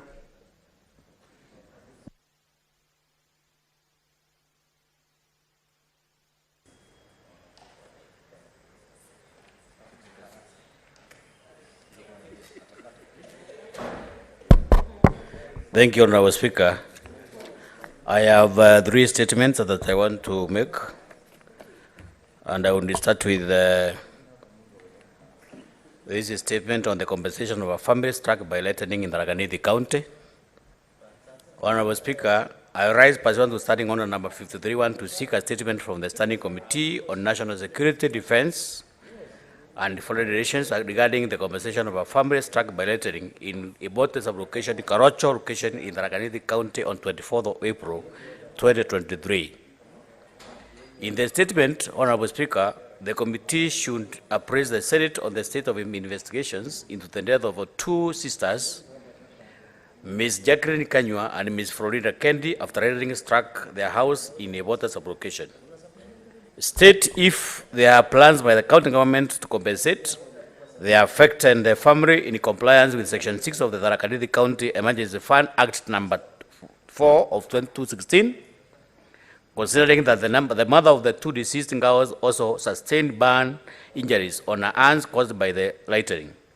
And number 3, Honorable Speaker, the same committee should state the measures in place to deal with the lightning managed, such installation of lightning arresters in the Tharaka County, which is prone to such instances, particularly during the rainy season. Thank you, Honorable Speaker. This is Senator Mwenda Gataya, more fire Tharaka County. In the second statement, Honorable Speaker, I am seeking answers on the declassification of Mangombe sub-county in Tharaka County as an arid and semi-arid area also. Mr. Speaker, sir, I rise pursuant to Standing Order number 53-1 to seek a statement from the Standing Committee on National Cohesion, Equal Opportunities and Regional Integration regarding the declassification of Mangombe sub-county in Tharaka County as an arid and semi-arid hassle. In the statement, Honorable Speaker, the committee should state measures, if any, to revoke the classification of Mangombe sub-county as an hassle area, noting that such classification has an effect on allocation of funds by government for development, provision of government services, as well as retention of public servants in the area. 2, and advise on measures in place to mitigate against further marginalization of the region following its declassification as an area.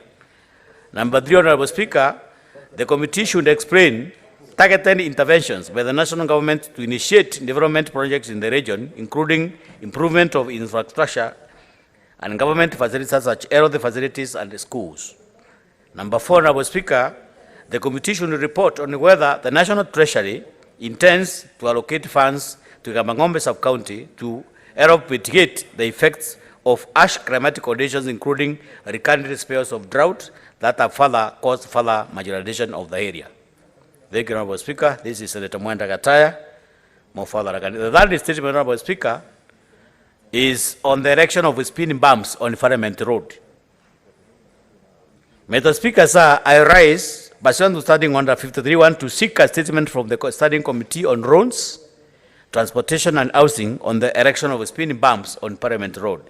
In the statement, the committee should state the plans, if any, by the government to erect speed bumps along Parliament Road, noting that pedestrians are at risk being hit by motorists who overspeed at the zebra crossing, and indicate the timelines for the erection of the speed bumps.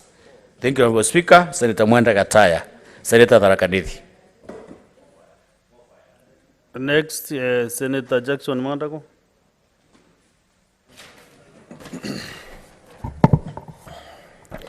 Mr. Speaker, I rise pursuant to Standing Order number 53-1 to seek a statement from the Standing Committee on National Cohesion, Equality, Equal Opportunity and Regional Integration regarding the reservation of 5% of employment positions for persons with disabilities in the public sector. In the statement, the committee should, 1, clarify whether the provisions of the Persons with Disability Act 2003 on the reservation of employment positions for PWDs have been complied with in the ongoing recruitment by state corporations, including Kenya Revenue Authority, Kenya Water Institute, and the Communication Authority of Kenya. And 2, state the measures the Office of the Inspector General of State Corporation has put in place to ensure compliance with the Persons with Disabilities Act 2003 by state corporation. Thank you, Mr. Speaker.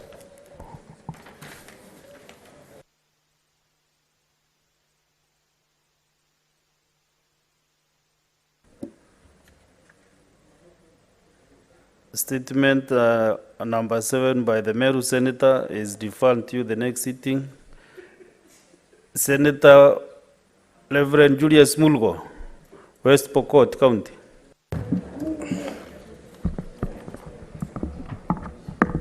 Thank you, Mr. Speaker. I rise to request for a statement on the registration of persons in West Pokot County. Mr. Speaker, sir,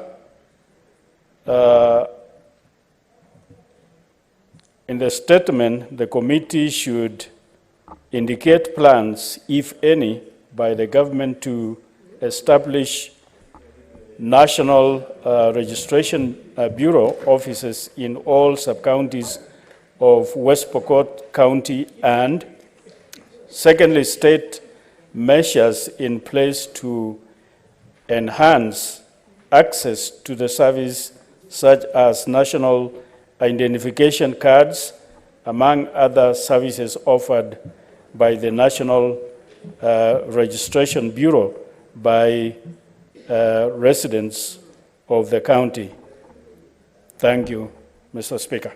Thank you. Senator Joseph Geduku.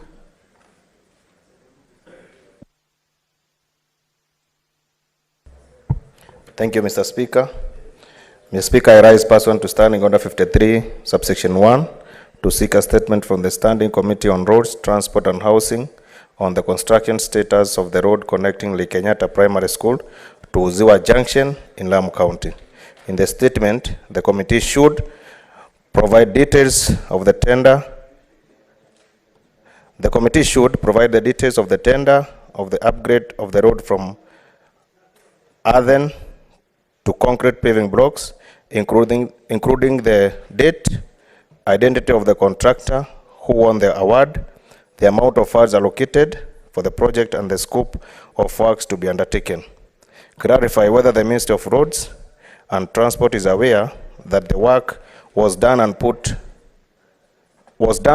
but the concrete paving blocks were subsequently removed by the contractor, and if so, state the reason of the same. And number 3, state the measures in place, if any, by the government to have the road reconstructed to the specification provided in the tender award, providing the timeline for the completion of the project. Thank you, Mr. Speaker. Next is a statement by Senator Rafael Shimera.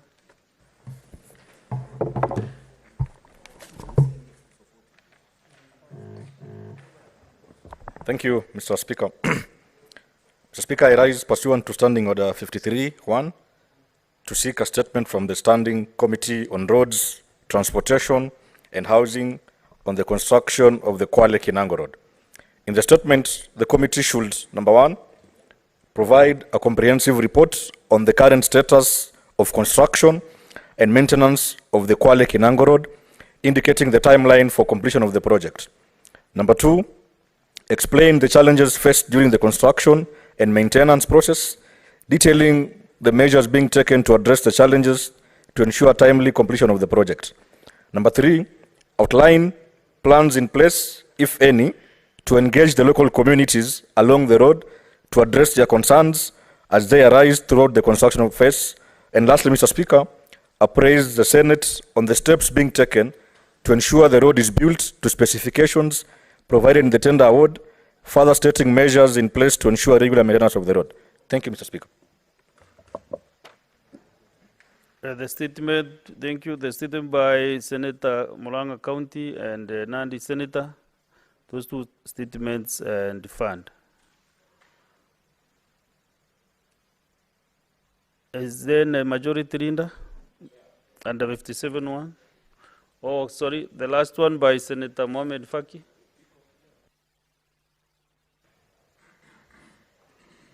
Asante Mheshimiwa Spika kwa kunipa fursa hii. Nimesimama Mheshimiwa Spika kuambatana na kanuni ya 53(1) ya kanuni za kudumu za bunge hili kuomba kauli kutoka kwa kamati ya kudumu ya usalama wa kitaifa, ulinzi na uhusiano wa kimataifa kuhusu kuchapishwa kwa pasipoti nchini ambako kuna athiri mipango ya safari ya mahujaji wanaokwenda Maka, mji wa Maka nchini Saudi Arabia kwa ibada yao ya hija mwaka huu. Mheshimiwa Spika, katika taarifa hiyo kamati iangazia yafuatayo: iarifu Seneti chanzo cha ucheleweshaji wa usindikishaji wa pasipoti katika idara ya uhamiaji ikizingatia madhara na usumbufu unaoletwa na ucheleweshaji huo kwa mahujaji wanaokwenda Maka, Saudi Arabia kutekeleza ibada ya haji katika mwezi huu wa Juni mwaka 2023. Mheshimiwa Spika, ibada ya haji inatarajiwa baadaye mwezi ujao kuanzia tarehe 20 mwezi wa 6 mwaka huu. Mheshimiwa Spika. Pili, Mheshimiwa Spika, ieleze ni hatua gani serikali inachukua kuharakisha usindikaji na uchapishaji wa pasipoti hizo ikizingatiwa kwamba mahujaji watalazimika kuvunja na kughairi safari zao iwapo jambo hilo halitatatuliwa kwa haraka.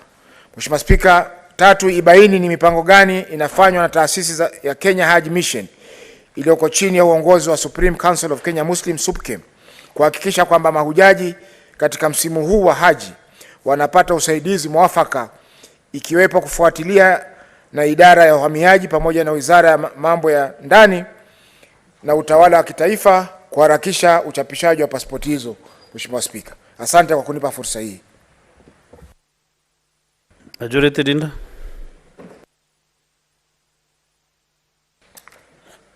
Thank you, Mr. Speaker. Mr. Speaker, I rise pursuant to Standing Order.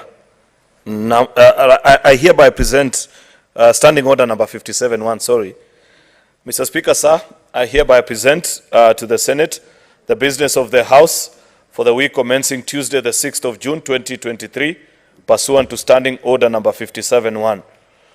Mr. Speaker, sir, as I highlighted in my statement on Thursday, the 25th of May, 2023, there are important financial instruments which are pending consideration in the Senate. These are the County Allocation of Revenue Bill, Senate Bill number 16 of 2023, the Equalization Fund Appropriation Bill, Senate Bill number 3 of 2023, and the Equalization Fund Administration Bill, Senate Bill number 14 of 2023. These financial instruments are critical for the operations of the county government, and their expeditious consideration, passage and assent will facilitate county governments to finalize their budgets ahead of the commencement of the next financial in July 2023. Mr. Speaker, that's a very important point, and it's good that while I say this, stickler for the rule of law, Senator Mutata, is here. You understand how counties are supposed to do budgets. Yet, unfortunately, as a House, we cannot raise the requisite 24 delegations to pass these particular bills, so that counties can then book them onto their books and do them as a singular budget for the counties that qualify under Equalization Fund. Therefore, I want to request, Mr. Speaker, that the whips, I don't see the whip of the minority side.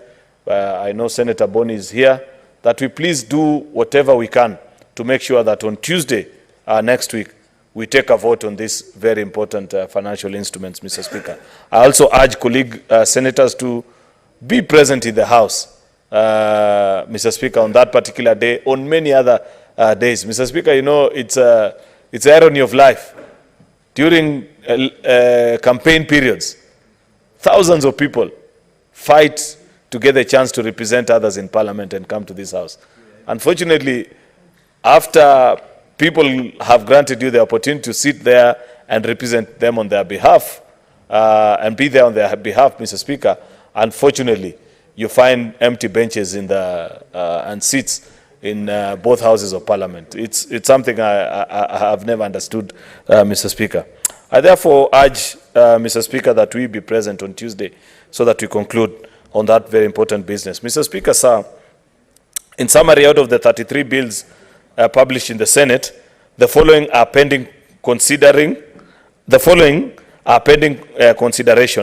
19 are at second reading stage, 5 are at the committee of the whole, 2 of which are listed in today's order paper at order number 10 and 11 for division. It's rather obvious to everyone whether we'll have division or not, Mr. Speaker. And while a further 6 are undergoing concurrence pursuant to to Article 110(3) of the Constitution of the Republic of Kenya. Honorable Senators, from the foregoing, it is evident that the processing of bills is slow-paced.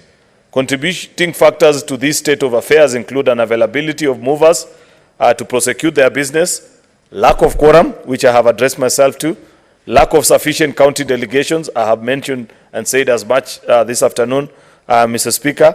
I therefore cannot overemphasize the need for senators to prioritize House business in the plenary, for movers of bills to be available in the chamber, and for senators to remain in the House until conclusion of business.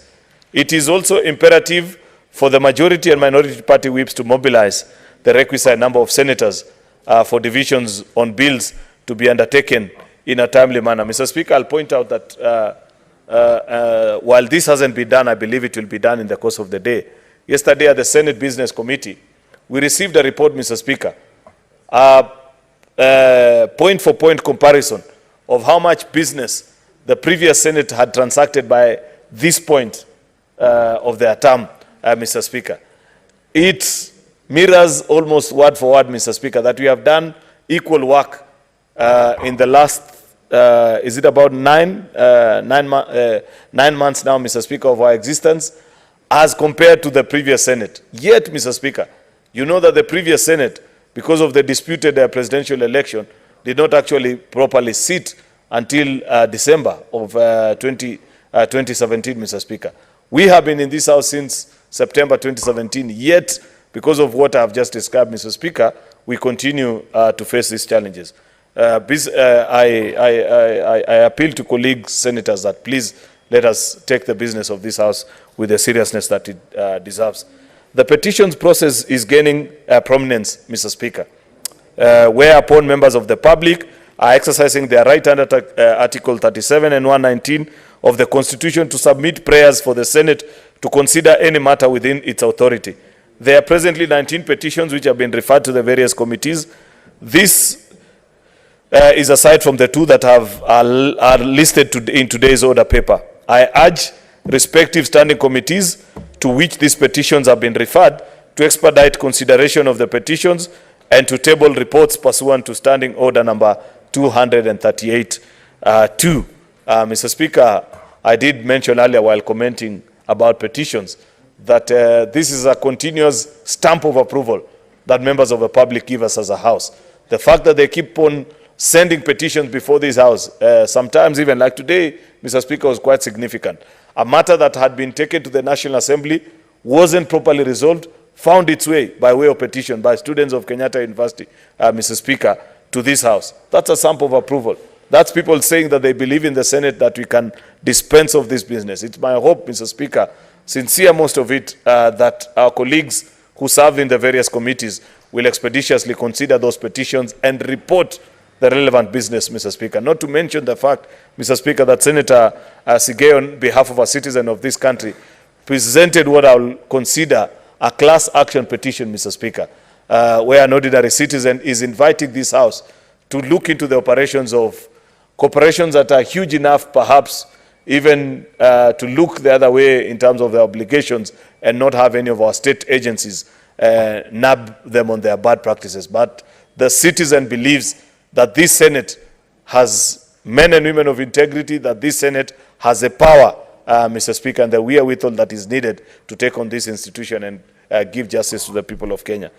Mr. Speaker, there are 22 motions on diverse topics which are also pending for consideration. I urge the respective movers, Mr. Speaker, of these motions to be in the chamber whenever they are scheduled in the order paper. It's unfortunate, Mr. Speaker. I know that the substantive speaker gave communication a few weeks ago, Mr. Speaker, on what happens to motions that are called upon and their movers are not present in the House. We thought that that will at least encourage people who bring motions to this House to be seated.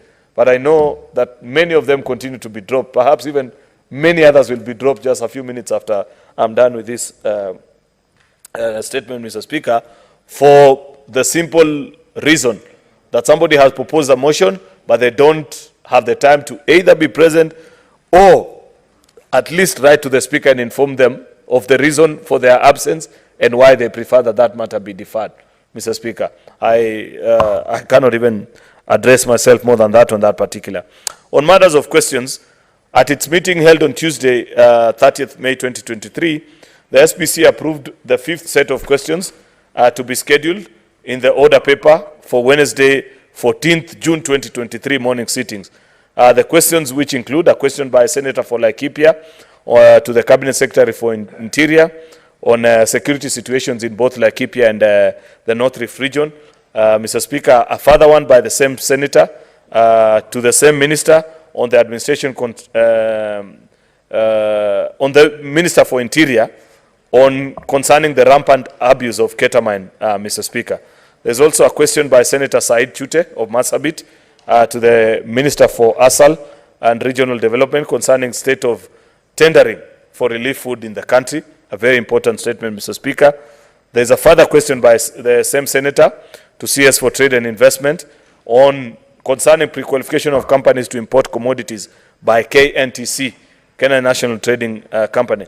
Of course, Mr. Speaker, I know when we began this business of question time to Cabinet Secretaries, our colleagues from the minorities side had their misgivings about the process, but I'm glad to note that increasingly as this process has gone on, I see many of them show up on Wednesday morning, including none other than the leader of minority and a few other senators that I saw this morning actually, and they participated in asking questions to ministers directly here on the floor on issues touching on their specific counties, Mr. Speaker. I believe, as is the course of politics, Mr. Speaker, somehow some things always resolve themselves. I hope that that matter will stand resolved, and we shall carry on together as a Senate and have an opportunity to ask ministers. I have seen also, Mr. Speaker, something which I do not complain about because it's not in my business to complain. And when the ministers eventually complain to me, I'll pass blame back to you on the expanded interpretation of what supplementary questions are. If you're in the session today, Mr. Speaker, you know that both cabinet ministers that appeared here answered a completely new set of questions, separate from what had been asked, but I'm glad that they handled it well. Mr. Speaker, of course, you know, they say the famous or the infamous story about the camel and the tent, Mr. Speaker, where it asked for just an opportunity to put in the head alone, Mr. Speaker. And you know subsequently what eventually happened. I guess that's what this parliament can do with this question time to our ministers, Mr. Speaker. Of course, the minute, once they are here, if there is a matter of great national importance, Mr. Speaker, we cannot sweep it under the carpet and just say, because it was not a previously asked question, it's not something worth considering, Mr. Speaker. I believe as a House, you have the power to ask that particular cabinet minister, what exactly are they doing about that particular matter? So we celebrate you as senators, Mr. Speaker, for allowing that latitude for colleagues to raise issues with ministers, issues that touch on the people that they represent in this House, Mr. Speaker. As indicated in the order paper number 12, I will shortly move a motion for the suspension of the morning sitting on Wednesday, the 7th of June, Mr. Speaker, so as to avail the opportunity for members of parliament, including senators included, Mr. Speaker, to participate in the national prayer breakfast. This is an annual event convened by parliament, just for the sake of it, because maybe there are people who may hold different views. You will have to know, Senator Catherine Muma, that because bipartisan is a vogue word, this is a bipartisan event, just for your comfort. Otherwise, there are people who maybe think they may not want to show about it. This is one occasion that as members of parliament, together with the executive, we tolerate each other and pray. Hope that the prayers can intervene and solve some of the problems that we continue to face. Of course, there is an all-important ritual that on many occasions, Mr. Speaker, we are allowed to sing and present a hymn. Because of the very blessed Senator Crystal Asige, Mr. Speaker, I suggest that on Tuesday, maybe at 4 o'clock, she can organize so that we practice the hymn that we are going to sing on that particular day. It is embarrassing to sing with our colleagues from the National Assembly. Senate can do a better job on its own. So, Mr. Speaker, with your permission, I hope Senator Crystal Asige is properly briefed on that particular matter, Mr. Speaker. Finally, Mr. Speaker, on Tuesday, the 6th of June, 2023, SBC will consider and approve business of the day. This will contain business that will not have been concluded from the order paper today, Mr. Speaker, and we will guide the same. Mr. Speaker, in conclusion, I wish all honorable senators a happy Madaraka Day tomorrow, being 1st June 2023. I thank you, colleague senators, and hereby lay the statement on the table of the Senate. Thank you. Thank you, Majority Leader. As you have already indicated, you see now we cannot transact several businesses here because we have no numbers to go to division. Therefore, business appearing as order number 8, 9, 10, and 11 are defined. We go to order number 12. Order number 12, motion, suspension of the morning sitting of the Senate on Wednesday, 7th June, 2023. Majority Leader. Mr. Speaker, sir, I beg to move this motion in an amended form that, notwithstanding the resolutions of the Senate made on the 16th of February 2023 and 29th March 2023, pursuant to the Standing Order number 32 on approval of the Senate calendar regular sessions for the second session 2023, and further notwithstanding the provision of Standing Order number 34-1, the Senate resolves to suspend its morning sittings on Wednesday, the 7th of June, 2023. Mr. Speaker, sir, the reason I moved the motion in an amended format is because previously when I gave the notice of motion, it was assumed that prayer session actually was to happen today actually, Mr. Speaker, but because of many other reasons, it couldn't be undertaken. It has been moved to next week, Mr. Speaker. Like I have mentioned, I served in PSC, Mr. Speaker, and I know that Parliament is a significant contributor. Actually, from our own accounts as Parliament, we fund this particular event, and therefore, and we sit together. Of course, there is chairmanship. I think Senator Dan Manzo is one of the co-chairs, alongside, I'm not sure who serves as a co-chair from the National Assembly in the planning and putting together this event. Therefore, it is important, Mr. Speaker, like I mentioned a few minutes ago, for members to find time and attend to this function. Therefore, Mr. Speaker, I want to request the House to agree with me in this procedural motion that we suspend our sittings on that Wednesday morning, and then we shall resume later on in the afternoon, Mr. Speaker, after the prayers. Mr. Speaker, I beg to move and request Senator Raphael Chimera to second. Senator Chimera.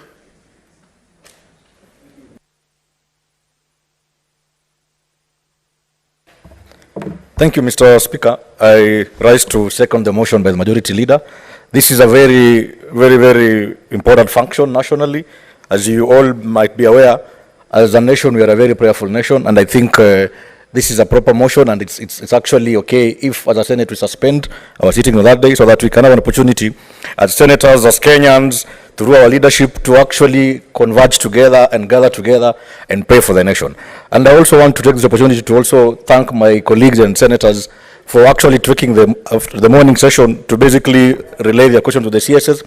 But I believe next Wednesday, we have a chance to congregate together, speak to our Lord, air our issues, and pray for this nation.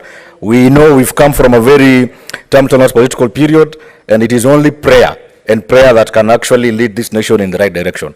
For those many remarks, Mr. Speaker, I beg to support that motion. To second, sorry, Mr. Speaker.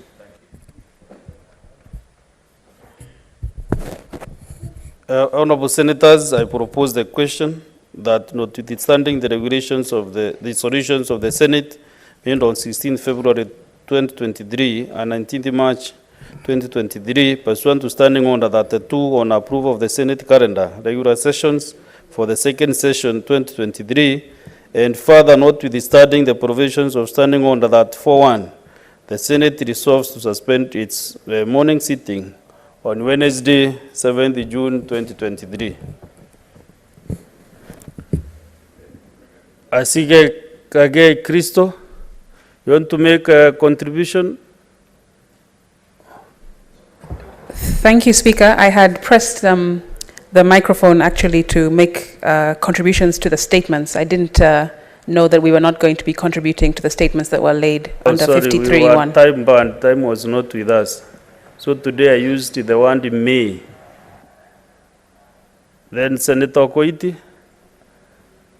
Omtata. Yes. I think I had wanted to contribute to the motion, and I would like to contribute by saying that having adjourning for the prayer day is apt. Even though we are not a theocracy and we masquerade as one, it's important that those who want to pray are given an opportunity to pray, and we see to it that the opportunity is granted, since it will be interdenominational,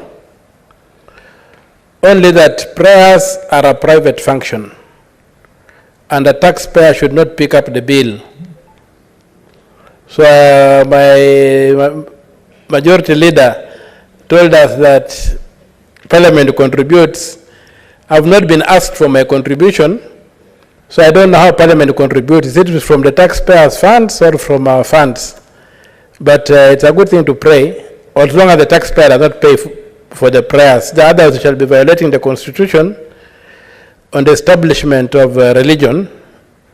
There should be no state religion, either in terms of all religions being state religions or one religion being a state religion. There will be no state religion. So we should avoid trying to portray this country as a theocracy, but we should give room to God in the public spaces, but as a private endeavor, not to be paid for by the taxpayer. And I will not attend the prayer meeting unless I get an invoice saying you have to pay so much, because I know there's a lot of food being eaten there. So I would have not been, I've not been invoiced for that. So I will not participate in the stealing of public funds by MPs. Thank you, Mr. Speaker, sir. Thank you, Senator Moses Kajwang. Mr. Speaker, I rise to support the motion. Mr. Speaker, when I look at the Constitution of Kenya, the preamble says, "We, the people of Kenya, acknowledging the supremacy of the Almighty God of all creation."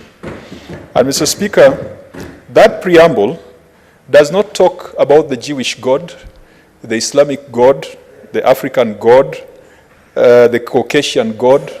It talks about God of all creation. And so we must acknowledge the supremacy of God, whoever you perceive him to be. I think there's a phrase in Desiderata by Mark Herman that talks about believing in God, whoever you perceive him to be. And Mr. Speaker, I'm sorry, Mr. Speaker, what we must be careful about in this country is to elevate one God above others, is to elevate the Christian God above the African gods, or to elevate the African gods above the Christian gods. In this country, and even in the county that I represent, many people are practicing Christians.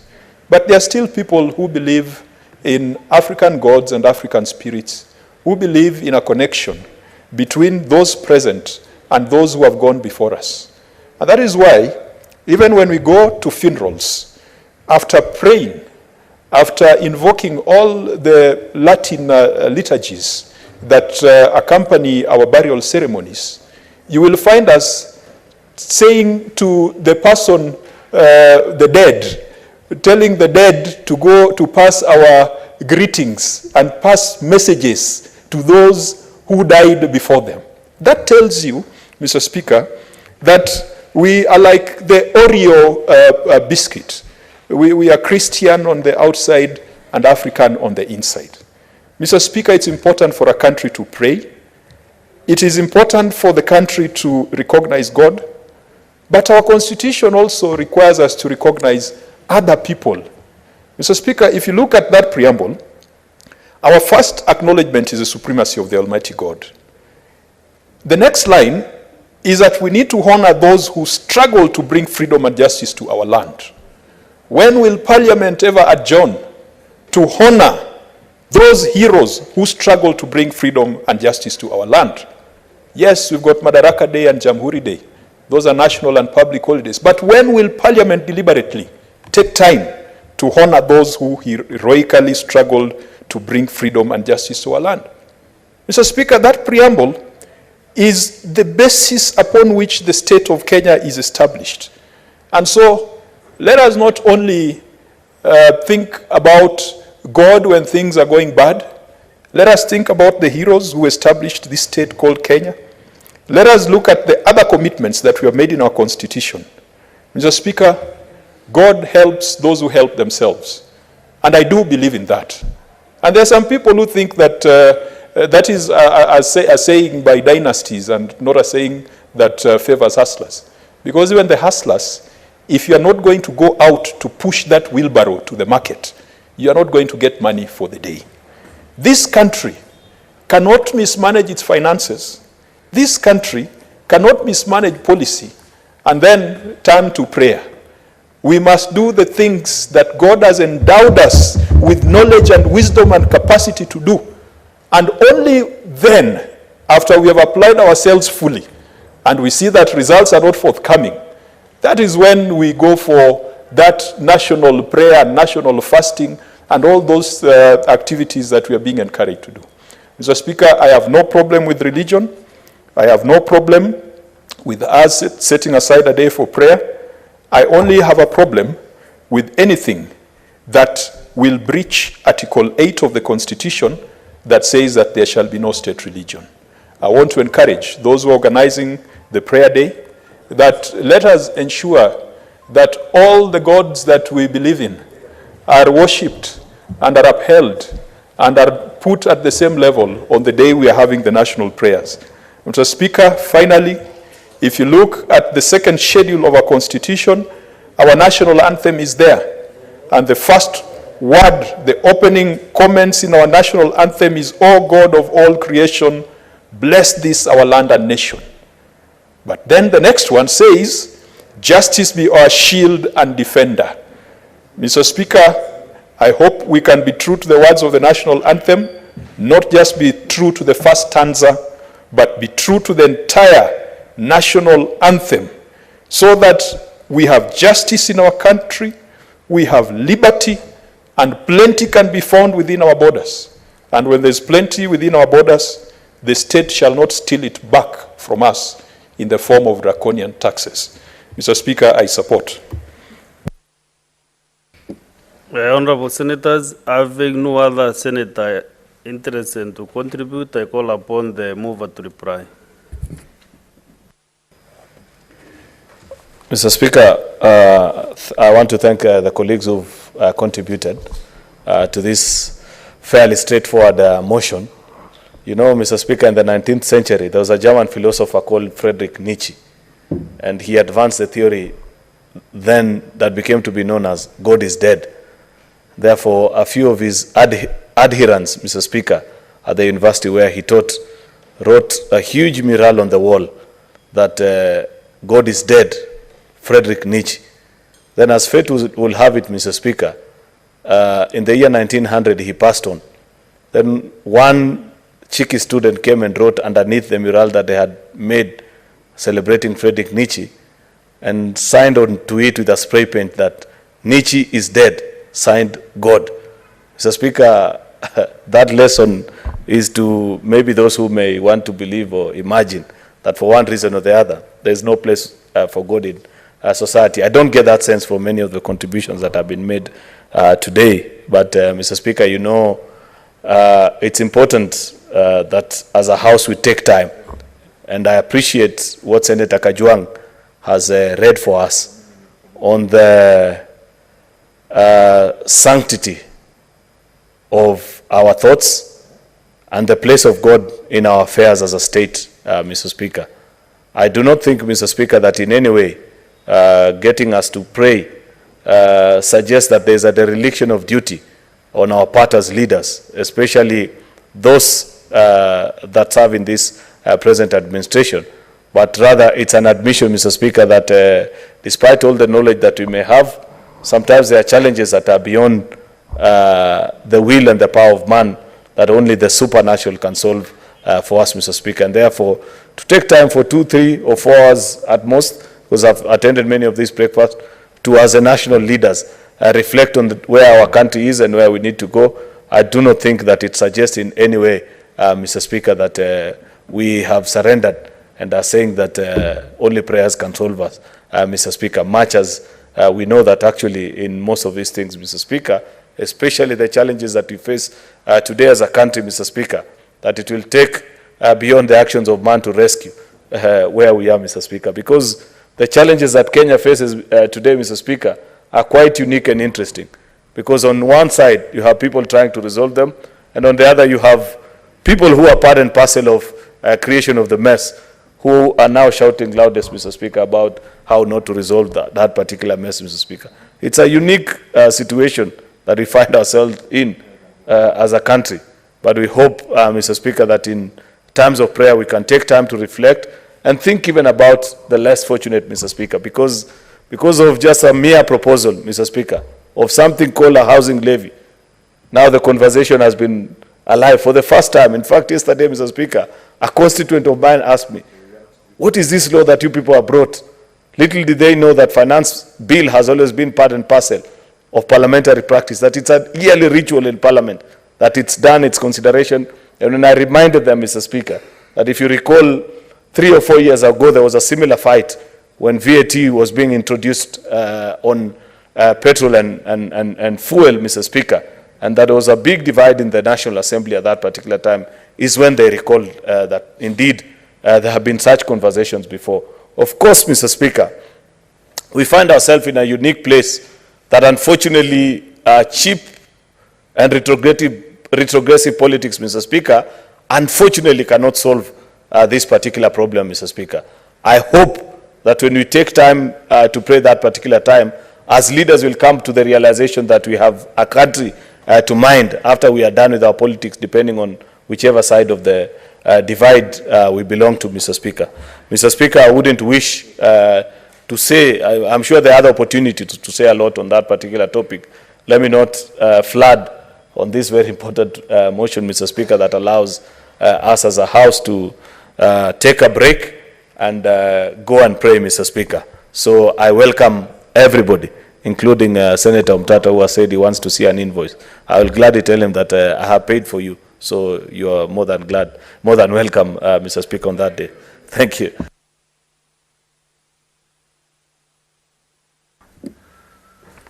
Honorable Senators, I want to determine that this matter does not involve counties, and therefore I put the question that, notwithstanding the resolutions of the Senate made on 16th February 2023 and 29th March 2023, pursuant to Standing Order 32, on approve the Senate calendar, regular sessions for the second session 2023, and further notwithstanding the provisions of Standing Order 41, the Senate resolves to suspend its morning sitting on Wednesday, 7th June 2023. Will as many as of that opinion say aye? Aye. Will as many as of a contrary opinion say nay? The ayes have it. Next order. Order number 13, the Employment Amendment Bill, Senate Bills number 11 of 2022, second reading, resumption of debate interrupted on Tuesday, 30th May 2023. Senator Chelege, you have a balance of 55 minutes. I assume you were moving this motion yesterday. Okay. Thank you, Mr. Speaker, sir. I continue in moving the bill on the Employment Amendment Bill number 2022 on the right to disconnect, Mr. Speaker. As you are aware, I said yesterday in the opening remarks, this bill on the right to disconnect generated a lot of issues across the country, where people are saying that this bill will promote kupiga sherehe, because your employer will not call you, will not call the employee, Mr. Speaker, sir. And you know, Mr. Speaker, sir, in the onset of, Mr. Speaker, in the onset of COVID and lockdown, we started working remotely from home. And therefore, Mr. Speaker, there was a lot of challenges, Mr. Speaker, when it comes to how do you regulate. There is change in the traditional environment, Mr. Speaker, when you look under Section 27 on hours of work. Mr. Speaker, as per the standard practice, hours of work in Kenya is between 8 a.m. and 5 p.m. in the evening, Mr. Speaker. So the right to disconnect bill is in recognition of the ever-changing work environment where many people, Mr. Speaker, are working from home. And by the way, Mr. Speaker, there is a lot of misinformation about this bill, that the employer cannot call an employee after work, working remotely from. How will you regulate, Mr. Speaker? How will you regulate, Mr. Speaker, on the hours? How do you ensure that somebody who is in the office, Mr. Speaker? So this bill of right to disconnect, there is a standard of engagement. Mr. Speaker, naturally, you would be paid overtime. You would be paid for extra working hours. Mr. Speaker, this bill of right to disconnect, Mr. Speaker, is to protect Mr. Speaker, the workers from burnout, Mr. Speaker, from fatigue. The employers who are notorious, Mr. Speaker, when at around 4:45, they give you an assignment and say by tomorrow 8 a.m. in the morning, in the first briefing meeting, the report should be ready. Mr. Speaker, we are threatening the right to privacy. We are threatening, Mr. Speaker, the right to family, Mr. Speaker, which is very important, because family time, right to privacy, Mr. Speaker, is important. Mr. Speaker, this right to disconnect, for example, is many people have been given opportunity, Mr. Speaker, and the right to disconnect. Developed countries like France in 2016, Mr. Speaker, passed the law. Belgium has done, and where we have 65,000 on the public sector, Mr. Speaker. France passed in January, Belgium, Mr. Speaker, or Madam Speaker. Portugal passed the right to disconnect. US is in the consideration. In 2012, Volkswagen Company Limited gave powers where it was being blocked from getting emails beyond 5 p.m., Madam Speaker. And because this was to protect from burnout and overwork, Mr. Speaker, Madam Speaker, so I've noted the change on the seat. Therefore, even, Madam Speaker, in January 2021, the European Union, came up with the right to disconnect as a worker's right to be able, Mr. Speaker, and this is the definition that right to disconnect has been given, Madam Speaker.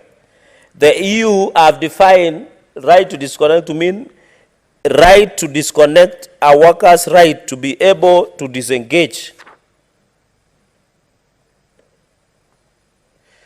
Right, Madam Speaker,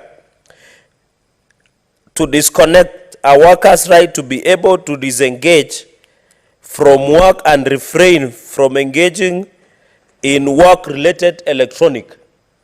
That's about full of definition, Madam Speaker, and therefore, to refrain from engaging in work-related electronic communications, e.g. emails, other SMSs during non-working hours. So that is how right to disconnect has been defined. And I want Kenyans to understand there must be a proper way of doing these things. And therefore, in my opening remarks, Madam Speaker, it is important. I wanted to open the remarks of this the right of employees to have their personal time and privacy respected and for connected purposes.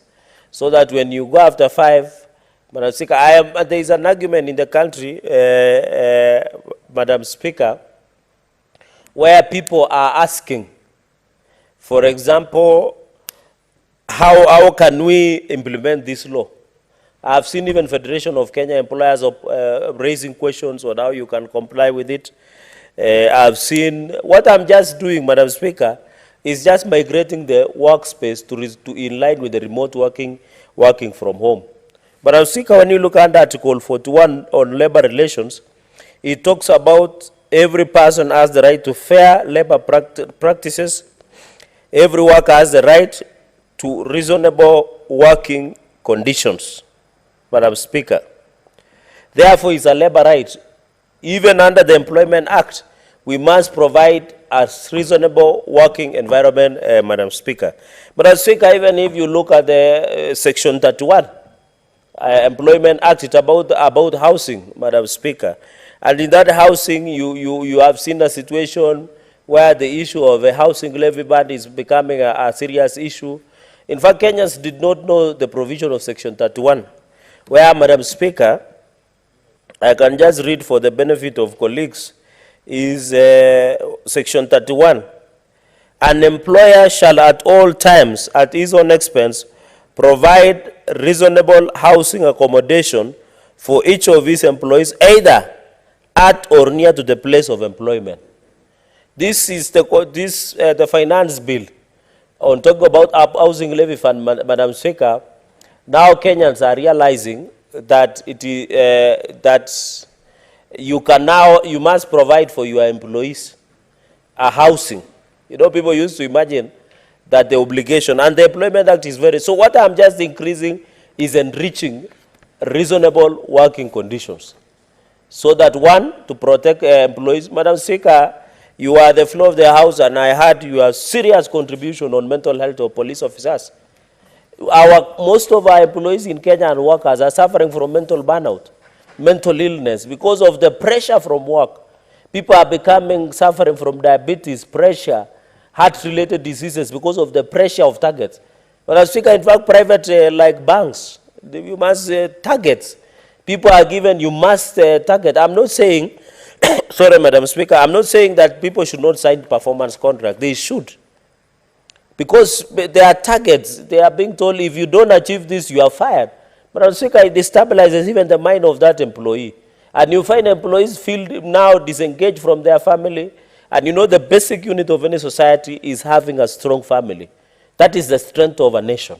If you don't have a strong family, you must be there for your children, you must be there for your spouses, Madam Speaker, so that they also grow, so that we don't raise a generation where they don't respect authority or accountability or transparency, Madam Speaker. And therefore, this right to disconnect, and it is good, the People's Watchman is on the floor, and I'm giving him an addition to now to properly litigate, because if we pass this law, you shall not have an employer calling you beyond your leave days, your off days, your beyond working hours.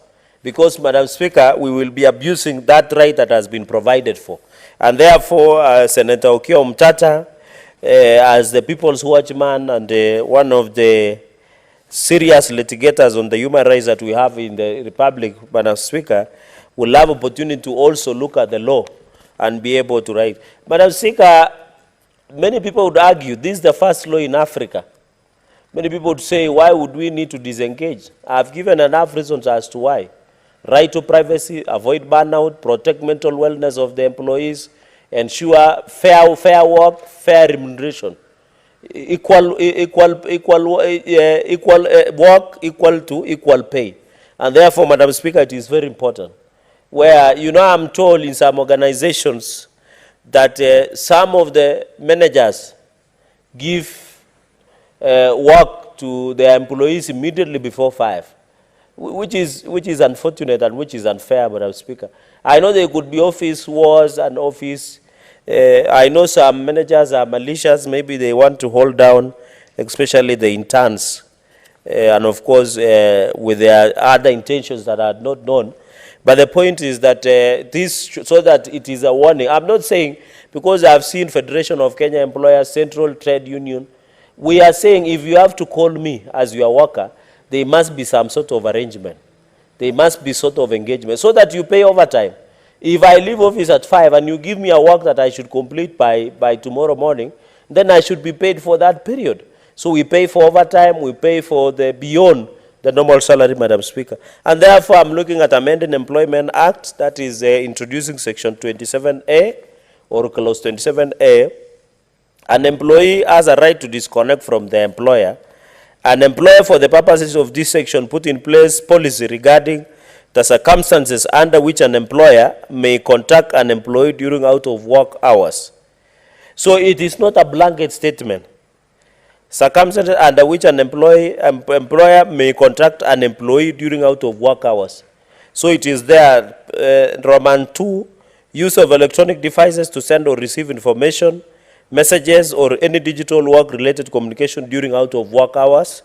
Number 3, circumstances under which the right to disconnect may be waived. So it is very important. For example, somebody can ask, what about security agencies? What about essential services? This has been provided for. There is an engagement, like on-call doctors and many others.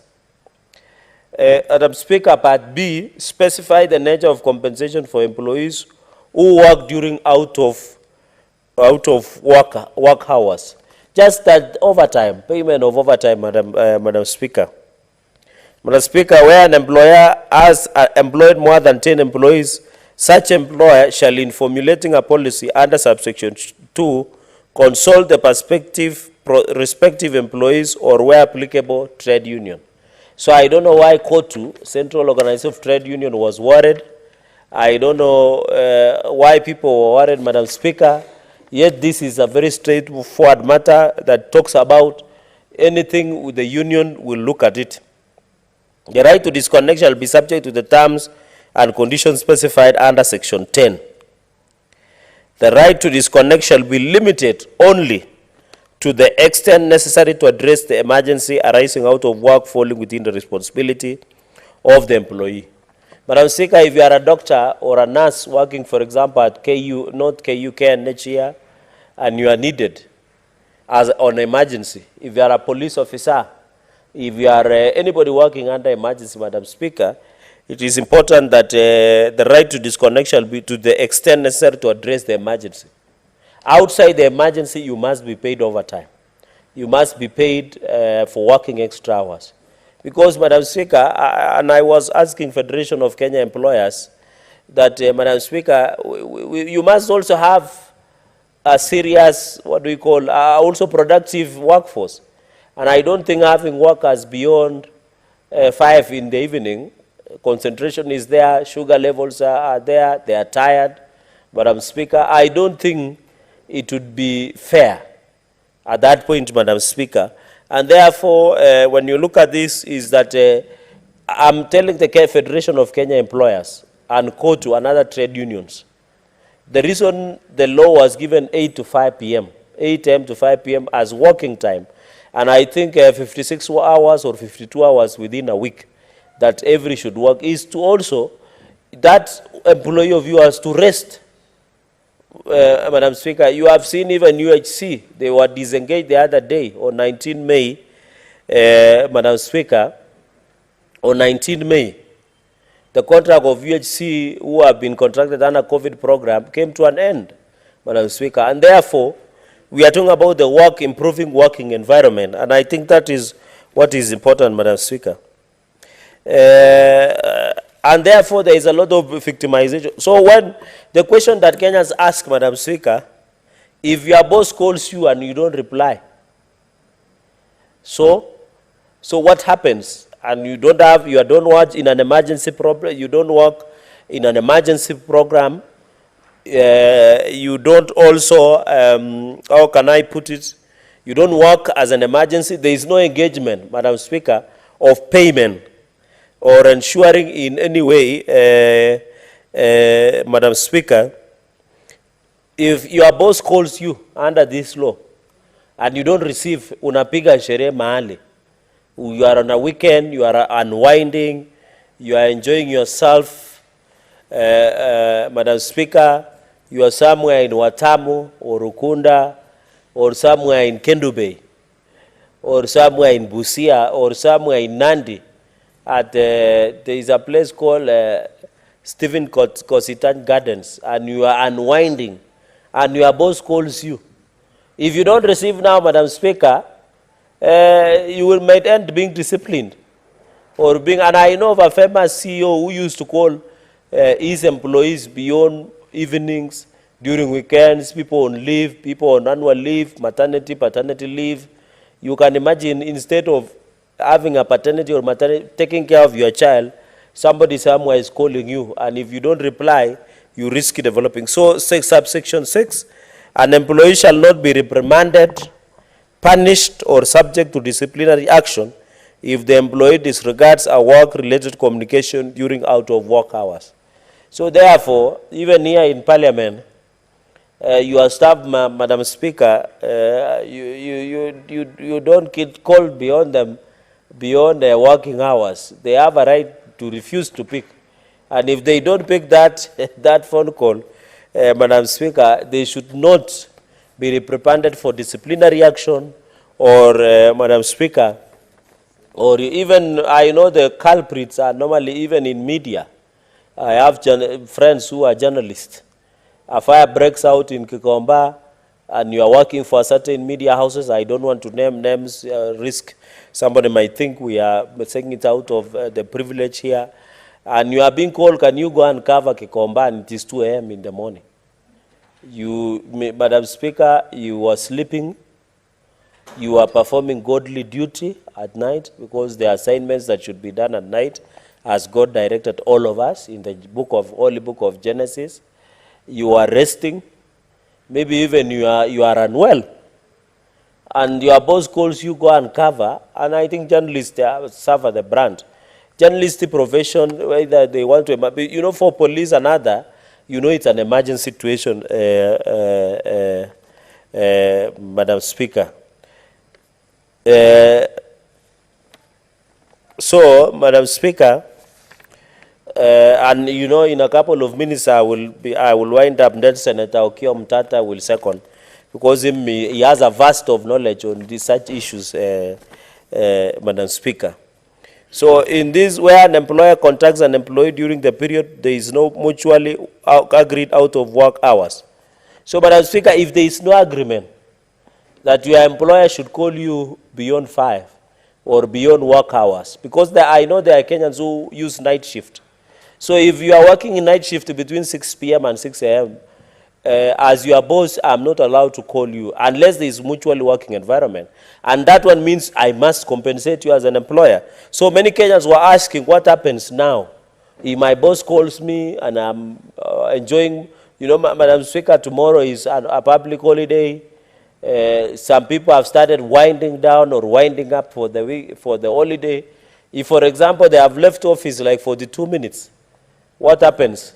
So unless there is a mutual agreement of work, and that's why, for example, our staff here, traditionally, our working hours at Parliament are not the 8 a.m. to 5 p.m. There is a way we work. So this is mutual agreement. So I don't expect an avalanche of litigation simply because you are working in a night shift, and therefore, since they have said they should not call you beyond 5, that is misinterpretation of the law. There must be a proper arrangement, then there must be an issue of compensation. Madam Speaker, where an employer contacts an employee during the period where there is no mutually out of work hours, the employee shall not be obliged to respond and shall have the right to disconnect. I'm not saying when you see your boss's phone call, you switch off your phone or throw it away. Madam Speaker, I'm saying when you are called and there is no arrangement, you have a right to disconnect. Even the email you block, WhatsApp you block, there is SMS you block. I'm not encouraging employees in this country to block their bosses after 5. You know, there is that feature where you can block. It's called supplementary services or divert. But people, you don't need to divert to somebody else. You know that people are very malicious. They can divert you to other areas, to even now the famous, is it 199 or 999, the police diversion. So, Madam Speaker, you have a right. Number 2 may choose to respond for which an employee shall be entitled to court compensation. So if your boss calls you and you receive, you must be compensated. So if I'm calling you at 5:42 as your boss, and I give you an assignment that should be complete tomorrow, those overtime working hours must be compensated. And I think that's the law. So may you choose to disconnect, or you receive the assignment and then demand for compensation as per this law. Mr. Speaker, the provision of this section shall not apply to the provision of essential services, so it will work together under Section 81 of the Labor Relations Act.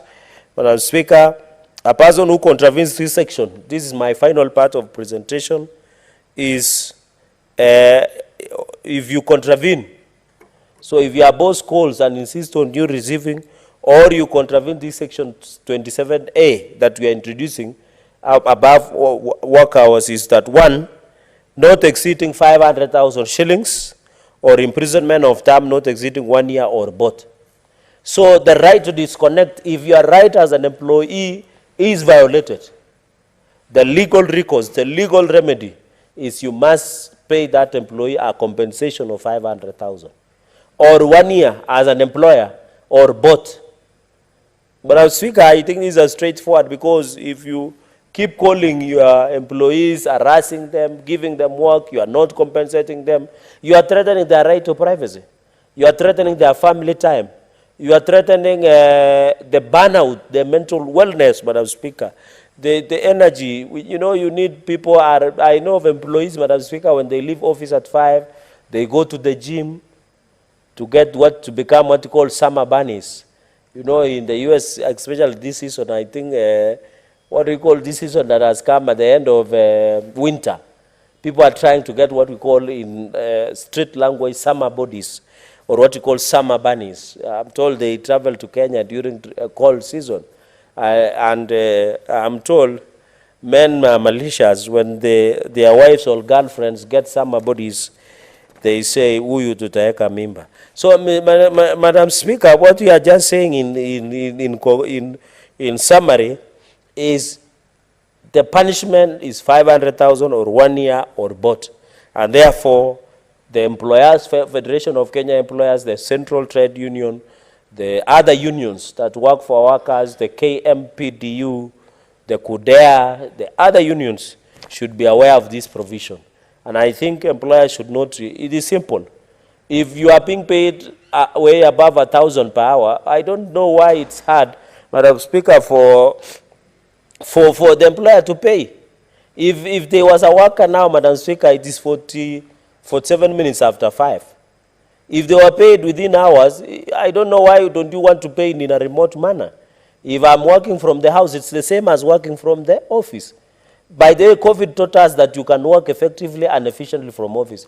But Madam Speaker, but there were many, of course, ugly scenes. There are challenges coming working from home remotely. We saw, even here, we used to have hybrid sittings. Madam Speaker, and people working from home, we saw wonders. It was advantageous, but there are many challenges working remotely. And I remember using Skype, using and this what you call Sysmoc or something, an application where you are using Teams, where courts of law are using.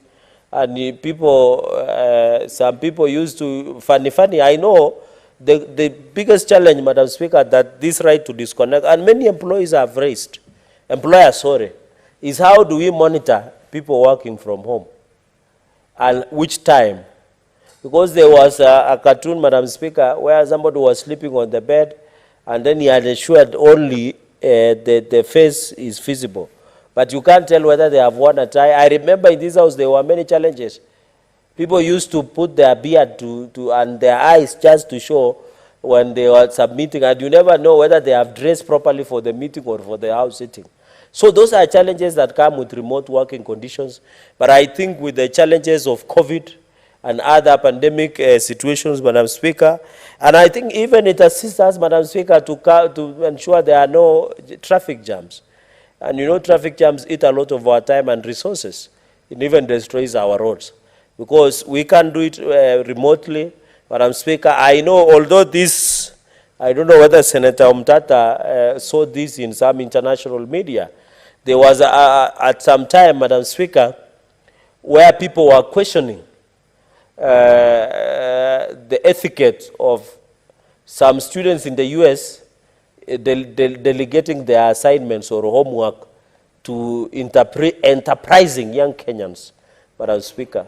And many people, where young Kenyans work for your assignment, you are in US, you are in Western country, you delegate. So although there is the issue of etiquette, it's the same working remote. Madam Speaker, the government under this is what we call the plan.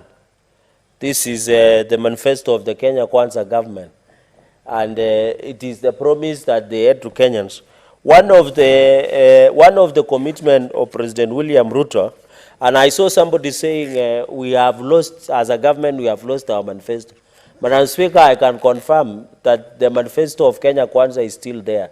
Because I saw some people saying in social media that the manifesto of Kenya Kwanza is missing. It's not, it's here. And one of the agenda is the digital superhighway and creative economy. This is one of the manifesto that the president undertook. And therefore, when we will build on issues of fiber optics, and we are going to give at least every constituency 100 computers and ICT labs. And young people will be able to work from their constituencies in those labs remotely. And therefore, this creative economy, the digital economy, superhighway. So this right to disconnect. You can imagine you are working somewhere remotely for the last since 7 in the morning up to evening. This right to disconnect is because there is tempting for you to stay on the computer, to stay long hours because either of many challenges. So on this, you can see the government is moving on ways of having digital superhighway and creative economy where young people, Madam Speaker, will ensure that, so it is captured in our engagement. Even when you look at the section on the public service, not the service economy, but public service, I have, Madam Speaker, and therefore this should be in place because the public service should also be creative. I am surprised, Madam Speaker, when you look at the Charter of Public Service, it talks about the presidential award system digitally. They are yet, our public service as a country are yet to adapt to the changes of working remotely from home. So when you look at this, and that is why I was looking at the, Madam Speaker, at the annual report for the financial year. I think this is almost the late on the Public Service Commission. I've read through it, Madam Speaker, but unfortunately, they are yet to adapt to the issues of remote working. And I think the biggest employer is government. We must see a way of working from home to ensure we provide service. But even as this, Madam Speaker, it is important that the working from home should, the Public Service Commission, the PSC, should also change its ways and be able to accommodate. And therefore, Madam Speaker, just for the benefit of Kenyans and all of us and colleagues who are following, out of work means hours other than the hours of work agreed upon between an employer and employee in the contract of employment. So if you work at night shift, the fact that the rules and regulations of Employment Act says 8 a.m. to 5 p.m., if your contract says, for example, on our colleagues who work as the secretariat in your office, Madam Speaker, maybe their contract or their agreement as they work from 9 a.m. to maybe 7 p.m. So that is what I mean by definition. If you are, for example, your bodyguard or your driver, Madam Speaker, works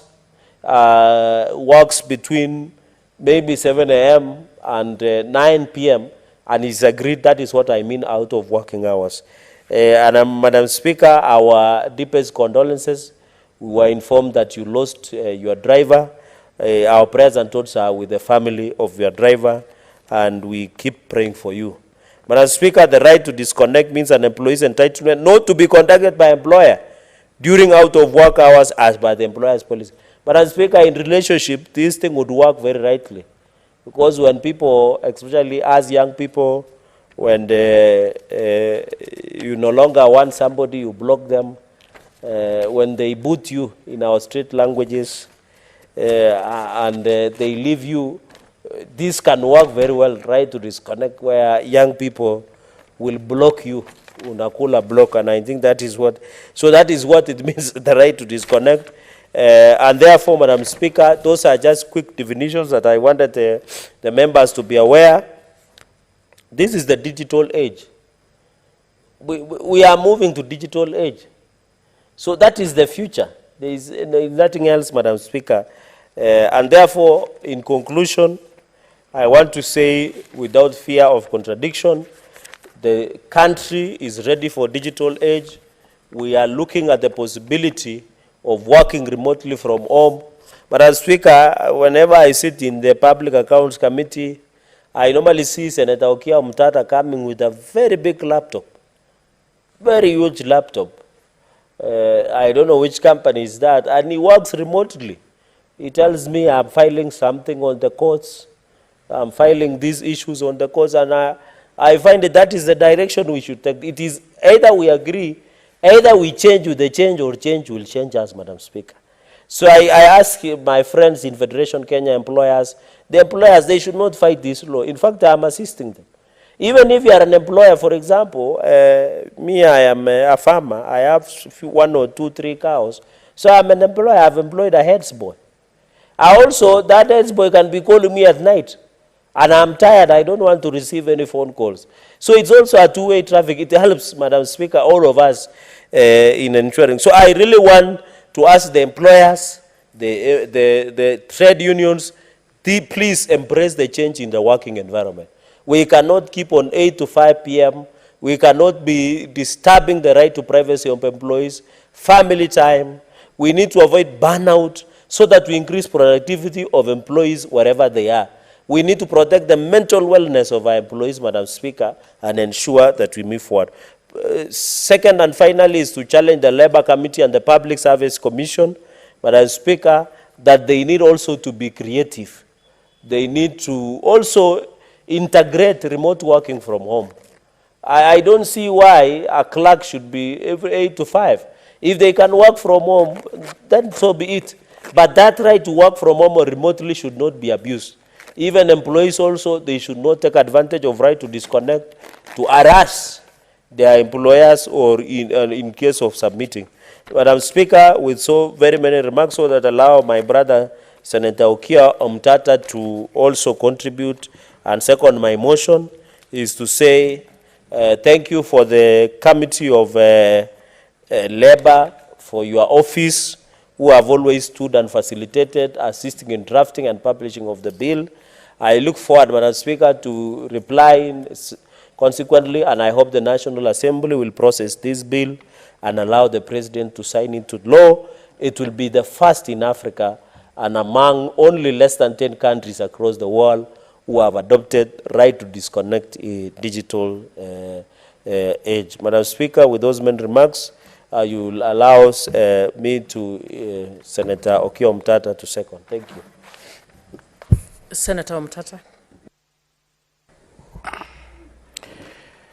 Madam Speaker, I rise to second the Employment Amendment Bill, Senate Bills number 11 of 2022, which has been presented to this House by the Honorable Senator Samson Cherargei, MP. I will not repeat what the Senator has eloquently presented. All I'll do, Madam Speaker, is to say that this bill is very, very timely,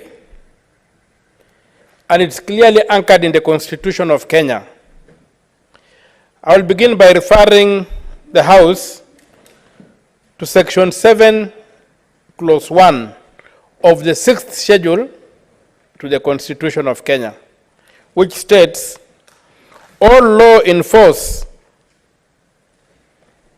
immediately before the effective date continue in force and shall be construed with the alterations, adaptations, qualifications, and exceptions necessary to bring it into conformity with the Constitution. Basically, what this bill is trying to do is to bring the employment bill, which was enacted in the year 2007, into the Constitution of Kenya, so that we don't have to read and do the adaptations, but Parliament does the adaptation for us. And the important thing that the bill is doing, and the section of the Constitution that I would like to refer to, is Article 41 of the Constitution of Kenya, which provides for labor rights. And Section 41, Clause 2A, Clause 2B says that every worker has the right, A, to fair remuneration, and B, to reasonable working conditions. The reasonable working conditions are what the bill is trying to achieve, so that people, when outside working hours, can enjoy their privacy, can pursue other legitimate causes, unless it becomes absolutely necessary to engage them in matters concerning their work where they work. Madam Speaker, in terms of remuneration, the bill also tries to underscore the requirement for employees to be compensated for any work done outside the official working hours. And of course, the bill goes further to embrace the digital economy, where all of us are headed.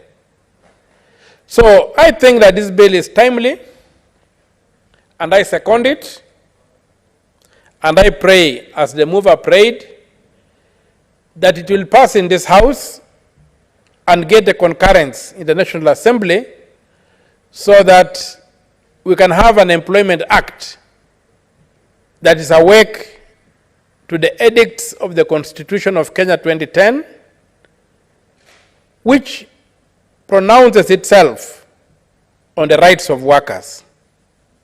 With those few remarks, Madam Speaker, I second the bill. Thank you.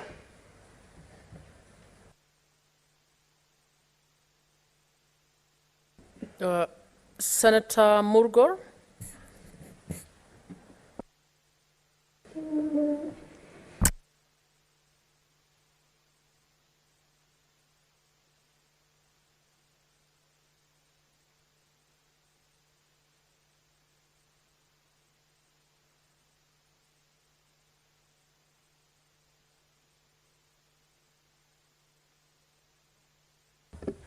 Honorable Senators, you can hold on first. I now propose that the Employment Amendment Bill, Senate Bills number 11 of 2022, be read a second time. Senator Murgor.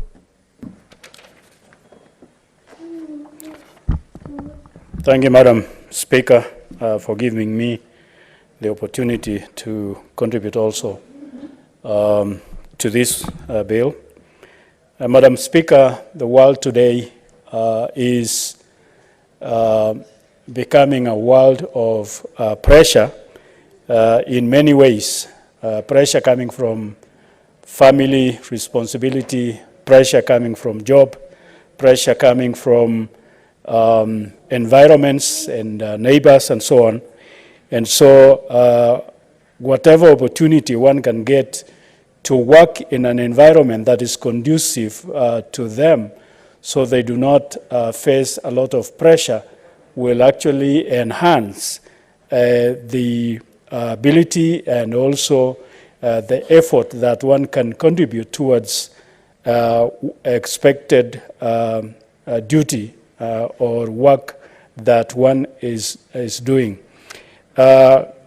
The world also has had the opportunity and advantage of technology, which is unlike what it has been traditionally. And so for a worker to work from home, to work from wherever is convenient for them is quite in order and appropriate because the technology that there is today can make them and enable them to contribute towards work just as much as they are in an office. And then along with that, many settings may not allow for space either by a worker not having an adequate office or a place to work from.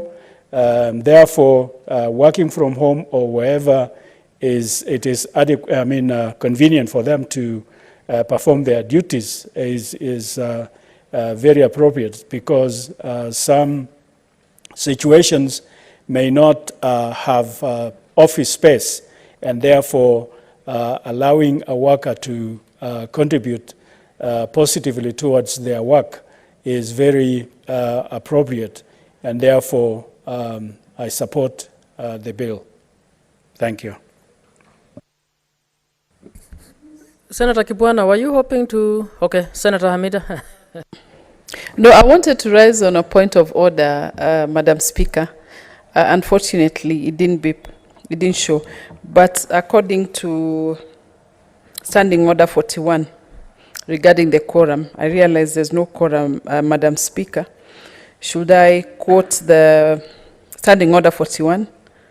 If at any time in the course of the proceedings of the Senate, a senator objects that there is not a quorum present, the Speaker or the chairperson shall count the senators present in the Senate of the committee as the case may be.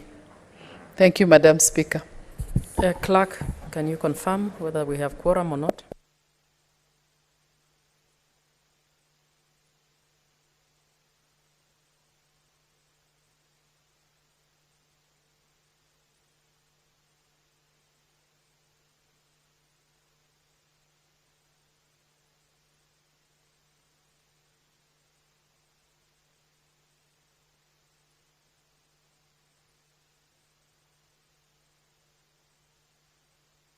The clerk has confirmed that there is no quorum.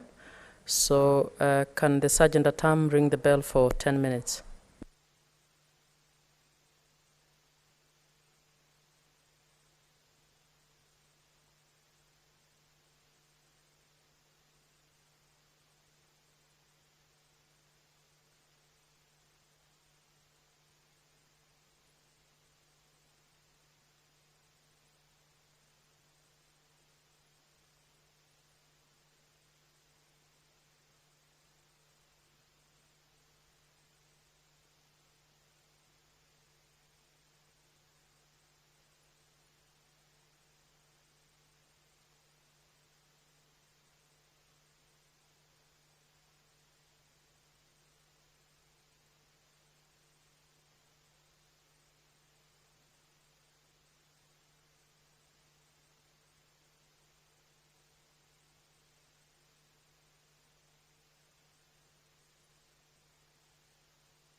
Honorable Senators, pursuant to Standing Order 41-2A, there being no quorum, the Senate stands adjourned until Tuesday, 6th June 2023 at 2:30 p.m.